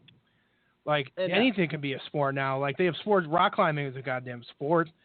I mean, I think it depends on how we categorize it. Well, and also too, it's like it does. Did it say competition in that definition? No, it just says which an individual or team competes against another or others. Yeah. Well, that's still kind of competition. It says compete, for Christ's sake. I mean, there is a competition, but technically it is a competition. They're competing against each other. Yes, it's predetermined, but there is competition there amongst the quote-unquote superstars, as they're called. So I don't know. My last other thing, too, is that, like, you say predetermined, and it's like, yeah, maybe the swings of the match and the momentum shifts and, like, who's going to win is predetermined. But I don't think they sit there and script out every move, Like they have a degree of. Some of them have. Some of them do, yeah. Jason was on the show. Not all the better ones. Jason was on the show with me, and as you guys know, we have Off the Ropes every Monday night from 10 to 11:30. Jason and I are on it, as well as this new guy Scott. And we had Buff Bagwell come on, an old legend Buff Bagwell, and he was telling us a little bit about the who's gonna score the pinfall, the 1, 2, 3, who's gonna win. Sure, they tell you, okay, you go out and you're going to win this match, but everything that happens in between, those wrestlers meet and get together and say, okay, I'm going to hit you with this, and then I'm going to do that, I'm going to do this. Right. And then, do they always do it? No. As they're going along, in the match, they kind of just make stuff up. They just kind of make stuff up. Yeah. And then when they get them on the ground in the headlock, sometimes you can see that they're saying something to them, and they're saying, okay, I'm going to hit the finish. I'm going to hit the finisher now. We're over time. We have to hit, blah, blah, blah. And they tell them. So the outcome of who wins is predetermined. But I think the whole aspect of sport and skill and a 300-pound guy having to fall the right way to land on somebody and not completely crush them takes a lot of skill. And I think that, a lot of the athletic ability, how far it is? Guys like RVD, when he used to jump off the ropes and frog splash halfway across the ring. Yeah, he always got hurt. Talent that takes to jump that far? And same thing. We need to have, Chris. We need to have a steel cage match between you and Dustin dressed as Deathstroke. That's going to be a real good match. Well, you know what? You know what would be actually funny about that? I can let Dustin argue that claim right now because Dustin's on the line with us. So that was great. Great timing. Great segue by Jeremy there. What up, T-Money? Well done. Dustin, what's it like living on Fantasy Island out there? It's fun, man. There's a lot of I love it. crazy, a lot of crazy people walking around. It's really funny. That's it. So, Dustin, you're gonna tell me you're probably gonna call me an idiot because you call me an idiot all the time. You're probably gonna call me an idiot here, but your buddy Bobby, who's one of the partners in our company and is a friend of Dustin's and an associate of mine. I don't know him as well as Dustin does, but he dressed up as Deadpool. Now, I think because of the movie, everybody and their mother knows who Deadpool is. Mhm. Dustin's going to call me an idiot, but who is Deathstroke again? Oh, jeez. Suicide Squad. Well, first of all, before I get into that, do you consider gymnasts athletes? Yes. Yeah. Do you consider bodybuilders athletes? Yes. I guess. The only people I don't consider Okay. athletes are NASCAR drivers, golfers, the people on the fishing shows, hunters. Golfers those are aren't athletes. Those are athletes. Nah. Golfers are athletes. Golfers Did you are say athletes. hunters? All right. No. I guess my Yep. biggest point is that a professional wrestler is a gymnast and a professional bodybuilder in one. So if you consider both of those alone an athlete, then they're like super athletes, because not only are they bodybuilding, you know what I mean? These guys are houses, even the females, but they're expected to be nimble on their feet. Even the bigger guys, they have guys like Big Show, who's booked at 7 feet tall. He's not 7 feet tall. He's about like 6'6", but he was well over. No, he's like 6'10". He's not that tall, dude, because Kane is booked at 6'10", and when he stands next to Big Show's shorter. Same thing with Undertaker. Same thing. Khali, when you look at the great Khali, who has done movies, who actually online it shows what his real booking weight and height is. When he stands next to all these other guys that are advertised at 7 feet, he towers over them. Undertaker looks small next to him, and Undertaker's supposed to be 7 feet. From the ring, you can say anybody is anything. You know what I mean? From the ring, you can book Triple H at 6'6" and blah blah blah. But in reality, when you put him next to Shawn Michaels, who's 6 feet barely, they look almost the damn near like the same size. So it's like you can from your stand, you know what I mean? You can't tell how tall anybody is. So it's like we don't know what a true 7-footer looks like in the ring anymore. But I guess my point is, for the wrestling thing, is if we consider gymnastics a sport, and if we consider bodybuilding and those fitness competitions a sport, then I mean, not only are they both of those, but they're all of that combined into one. And you know, just because you have a predetermined ending or a predetermined finisher doesn't mean that all the things that they're doing inside the ring aren't athletic and isn't a form of competition. You know, I mean, and then the other aspect of it is the unplanned stuff that happens. You know, somebody breaks the leg doing a move. That clearly wasn't the planned finish. You know, so now we got to improvise. And so those are some of the great stories I got from Buff when I was with him in Fargo. The amount of time he broke his neck in the ring, and they were like, he was just doing a very basic move with Scott Steiner, and he came off the top rope and jammed his head into the back of Scott Steiner, and the match was not supposed to end even remotely close, but they had to improvise. And they literally rolled him over in the ring, and his legs were crossed because he couldn't feel anything from his neck down. So it's oh my God, there's a lot of things that happen that aren't unscripted. So you know, in a sport like that where you're purposely hitting each other, and that's the thing. Nowadays, the wrestlers like John Cena, the reason why I don't like those guys and I don't like the now wrestling is because it really is no punching or anything like that.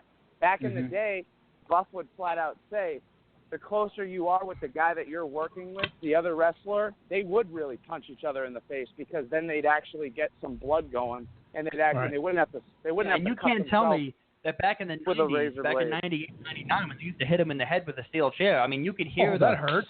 Chair. I mean, you could hear it that's crack the against their skull. The steel chair in the head ended with the concussions in the NFL. Well, because as soon as that leaked out, everyone's like, well, shit, if the NFL's getting concussions, we are literally willingly taking shots to the head by a metal chair. That's not a fake metal chair. Those are real metal chairs. These guys are just strong, so they can sling a metal chair around like it's nothing. Have you stabbed anybody out there at Comic-Con with your fake sword? No, I haven't. I challenge all of you, go pick up a steel chair and see how heavy that thing is. When you're not a professional bodybuilder, you know, when you're not a professional bodybuilder, if you pick up a metal chair, you're like, how the hell are these guys just walking around with this thing like it weighs 1 pound? So it's like, look at Triple H. Imagine taking that. Triple H built a sledgehammer. You know how heavy a sledgehammer is? Triple H weighs like 100 pounds by itself. You have to. When you think about it, though, when Triple H swings a sledgehammer, he always puts his hand on the outside of the sledgehammer, so it's really only his hand hitting something, and he's never swinging. He's never that's a swinging 50-pound sledgehammer. object going at your head. with a strong guy. So you know, you have I guess my point testicles is, or I guess something? my point is professional wrestling is in that definition. It hit every key word that you said, and the main one is not entertainment. The main one is competition, and competition is in there. So anything that competes with anything else is considered a sport, which then makes your anti-NASCAR thing invalid, makes your anti-golf thing invalid, anti-fishing. It doesn't matter. Technically, if you and I wanted to run from one door to another, that's a sport because we're competing against each other. That's the category it falls under is competition. So, you know, it's tough it's tough because to you and I, the best all those, powder puff sports argument I've ever heard. There's a stand-up comedian, and I don't remember who it was. It might have been Bill Burr, and he was like, "Oh, really? NASCAR is a sport?" Or he said something funny like cheerleading or something. Cheerleading is a sport. Tell me where I can go place a bet on it in Vegas. So he thinks in order for it to be a sport, it needs to be something that can be bet on in Vegas. So that's only. I wouldn't go that far. Although you can bet on anything. I mean, there are prop bets. You can bet on anything. Yeah, they did a prop bets for like I can bet that Joe's gonna puke on this sandwich, or I can bet that he's gonna like it. I mean, he's got to eat it. So I mean, I can bet I don't saying care. That, he was saying that for comedic value, but I do think he does have a lot of he has a little bit of validity in that because usually if it's recognized as a sport, there will be a line on it in Vegas. So how about something he makes a good point. Would skydiving be a sport? Skydiving or hang gliding? I mean, I don't know. Are you trying to reach the bottom before the other guy that runs out with you? It's like you don't. Yeah, that's not really survive. But if you're by yourself, I think now we're trailing into extreme sports / just trying to think of different. You know what I mean? Anybody can make anything into a competition. Well, what about the prospect of you could die doing it? Does that make something like bull riding a sport? Absolutely. You dying doesn't have anything to do with it. You can do that walking around on a day. I think what isn't in the definition, which I think is critical, is some form of like scoring, because bull riding is you're keeping a score, a time on bull riding, and then the next guy goes and tries to beat the time. So that now takes the competition and puts you against like a scoring in wrestling system. would be a win-loss record. I guess that'd be the only scoring in wrestling per se. But we're gonna get your take on MegaCon in a minute. Also, if we should be allowed to drink at 18, and the new law that that's just being passed, that officers no longer have the smell of marijuana as probable cause. We'll get into that. We only got 13 minutes left in the show, and that peanut butter and mayonnaise sandwich has just been sitting there in 90-degree heat. And that's a new segment. Joe eats weird stuff. And after he does this, he's going to take a photo of it. He's going to send it to us so that he really is. All right. Not BSing us. I'm going to take a before and after photo. I have my barf bag. Or take one of you actually eating. And do we have we're going to get a picture of his autopsy after he dies from it? Well, I don't know. But Jeremy, is this considered a sport because I could die from it? Yes. Possibly. 3 photos. Now Jeremy, see, I was going to do this with you. I was going to make Jeremy eat weird stuff, but I knew he wouldn't do it. I'm not eating that crap. So hell peanut no. butter and so the first challenge is peanut butter and mayonnaise. I enjoy it. I put peanut butter and mayonnaise on a lot of things together, banana sandwiches, BLTs, whatever. But Joe's going to eat just peanut butter and mayonnaise together. I'm sorry, Joe. All right, guys, you ready? I'm ready. I want a before. Smooth. Crunchy or smooth? I'm taking a video. I'm taking a clip of this. All right, I'm recording me eating it. Make sure to get crunchy peanut butter or smooth. It's smooth peanut butter. It is on. What brand? It's a half sandwich on a piece of potato bread. Okay, which is all I had. It's getting worse. Sure. And it actually was in the refrigerator, so it's nice and cool. It's not been out in the 90-degree heat. It is as it's supposed to be. It's room temperature, really. Peanut butter? Jiffy. There you go. Good. More importantly, and Hellman's mayonnaise. Hellman. Okay, good. Because I was going to say Reese's peanut butter does not count as peanut butter, so it's good. It's good that it's Peter Pan or Jiffy or something or Skippy or something like that. No, it's legit. Okay. Yep. Okay. All right. Here we go. I'm recording it and I'm about to bite into it. Bear with me. Please record your tears peanut butter and mayonnaise. Please send your sympathy cards to Joe Danker at. I'm also going to edit out the clips of him chewing and send them to Brianna. Anyway, keep going. It's not that bad. Oh, come Didn't on. I tell you it's not that bad? It's not I told that you bad. it's not bad. I told you. I bet you the peanut peanut butter masks the a peanut lot butter of more mayo. than anything else. I Let me plead take the another fifth. bite. Joe, you're gonna die, man. Oh. Make sure to rub that mayo all around your mouth, you know? I'm doing that. I'm getting it. Kind of put it Make in sure your you gum. chew real hard for Brianna. Mm. Oh, my God. Sound It effect. sounds so much worse than it really should be. You know what? It's not that bad. I think Joe found his new lunch. It's not a bad sandwich at all. The mayonnaise, I could barely taste it. Really, it just it added a little kick to the flavor. That's all. What can I say? There we go, right? I'm not puking. I'd like It's to not add bad a at kick all. to McSwiggin's rear end. I'm actually going to finish this thing. It's so good. Lunch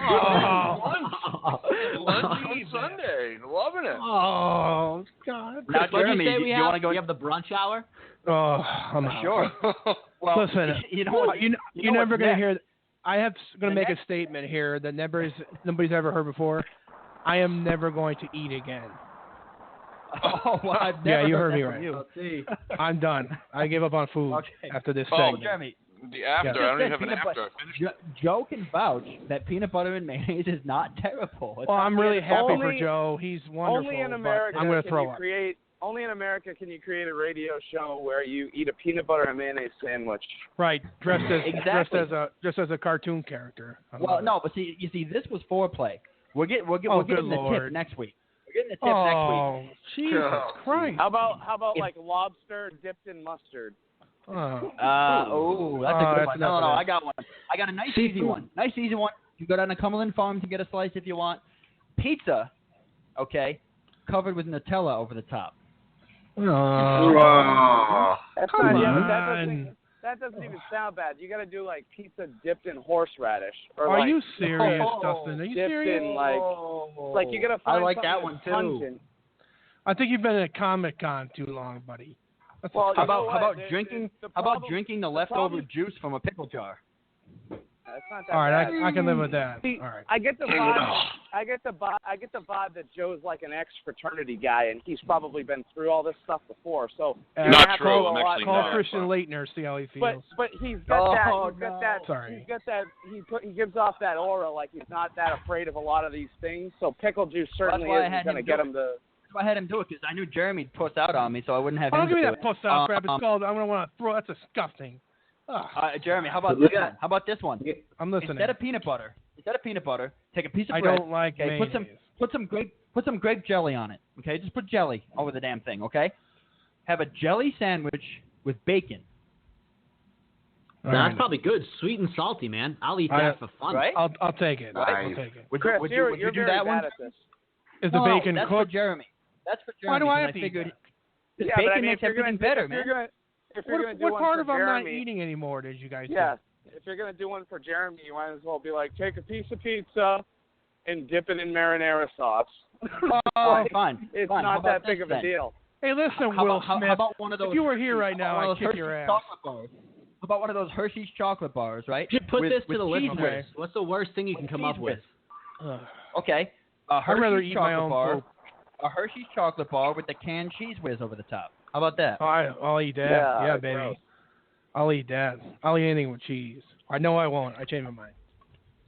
But You but guys you take don't like everything too now, damn now, literally on the what, show. What was so gross to you about the sandwich that Joe just consumed? Is it you don't like mayonnaise or? Are you talking to me? Yes. I hate mayonnaise. Mayonnaise is Okay. disgusting. Okay. I just don't like the way it tastes. Fair enough. It's too bitter. And me too. All I right. usually hate mayo. I don't get mayo on my sandwiches or anything. The only time I use mayo, I use it as a coating for like when I put breading on like a Hey, a piece of chicken or pork or something. Tuna fish. I might use it with Let me tuna ask- fish or pasta salad or something. But that's it. That's Jesus. great. Tuna's perfect. Let me ask you guys, what do you think is the most popular costume this year at MegaCon? Deadpool. Nope. Go I have around. no Keep idea. going. Really? Batman, Superman, Nope. Dustin Bork. Nope. Yeah. Come on, Chris, where's come on, Waldo? Todd. Where's Harley Jason Quinn? at? I feel like Jason would have got it. Not Wolverine. No. Kick-Ass. No. I only Jeremy seen one. Bloom. We give up. Wait, not Yes. Black Panther. Not Black Panther. No. It's everybody's dressed up as Joker and Harley Quinn. Everybody. Like walking around, Why aren't you? Tandem. I said Harley Quinn. Every guy and girl, every guy and girl that has come to this thing as a tandem is Joker and fucking Harley Quinn. Now, why didn't you dress like that? Because I'm not into that.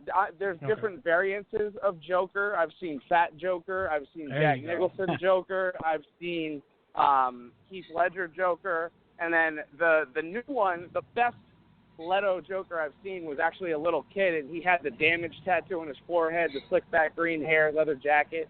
He was perfect. Dude, I gotta say, Harley Quinn in this new movie, Margot Robbie. Woo. Yeah, she's crazy as hell in that movie, man. Well, they got. That's okay. That's okay. See, just like the Joker variances, we've got the Jester Harley Quinn, like the girl in the Jester outfit, that's all over the place. I've seen tons of those, and then I've seen the Harley Quinn, like from the comic books, it's wearing the red and the black. Now, did she have?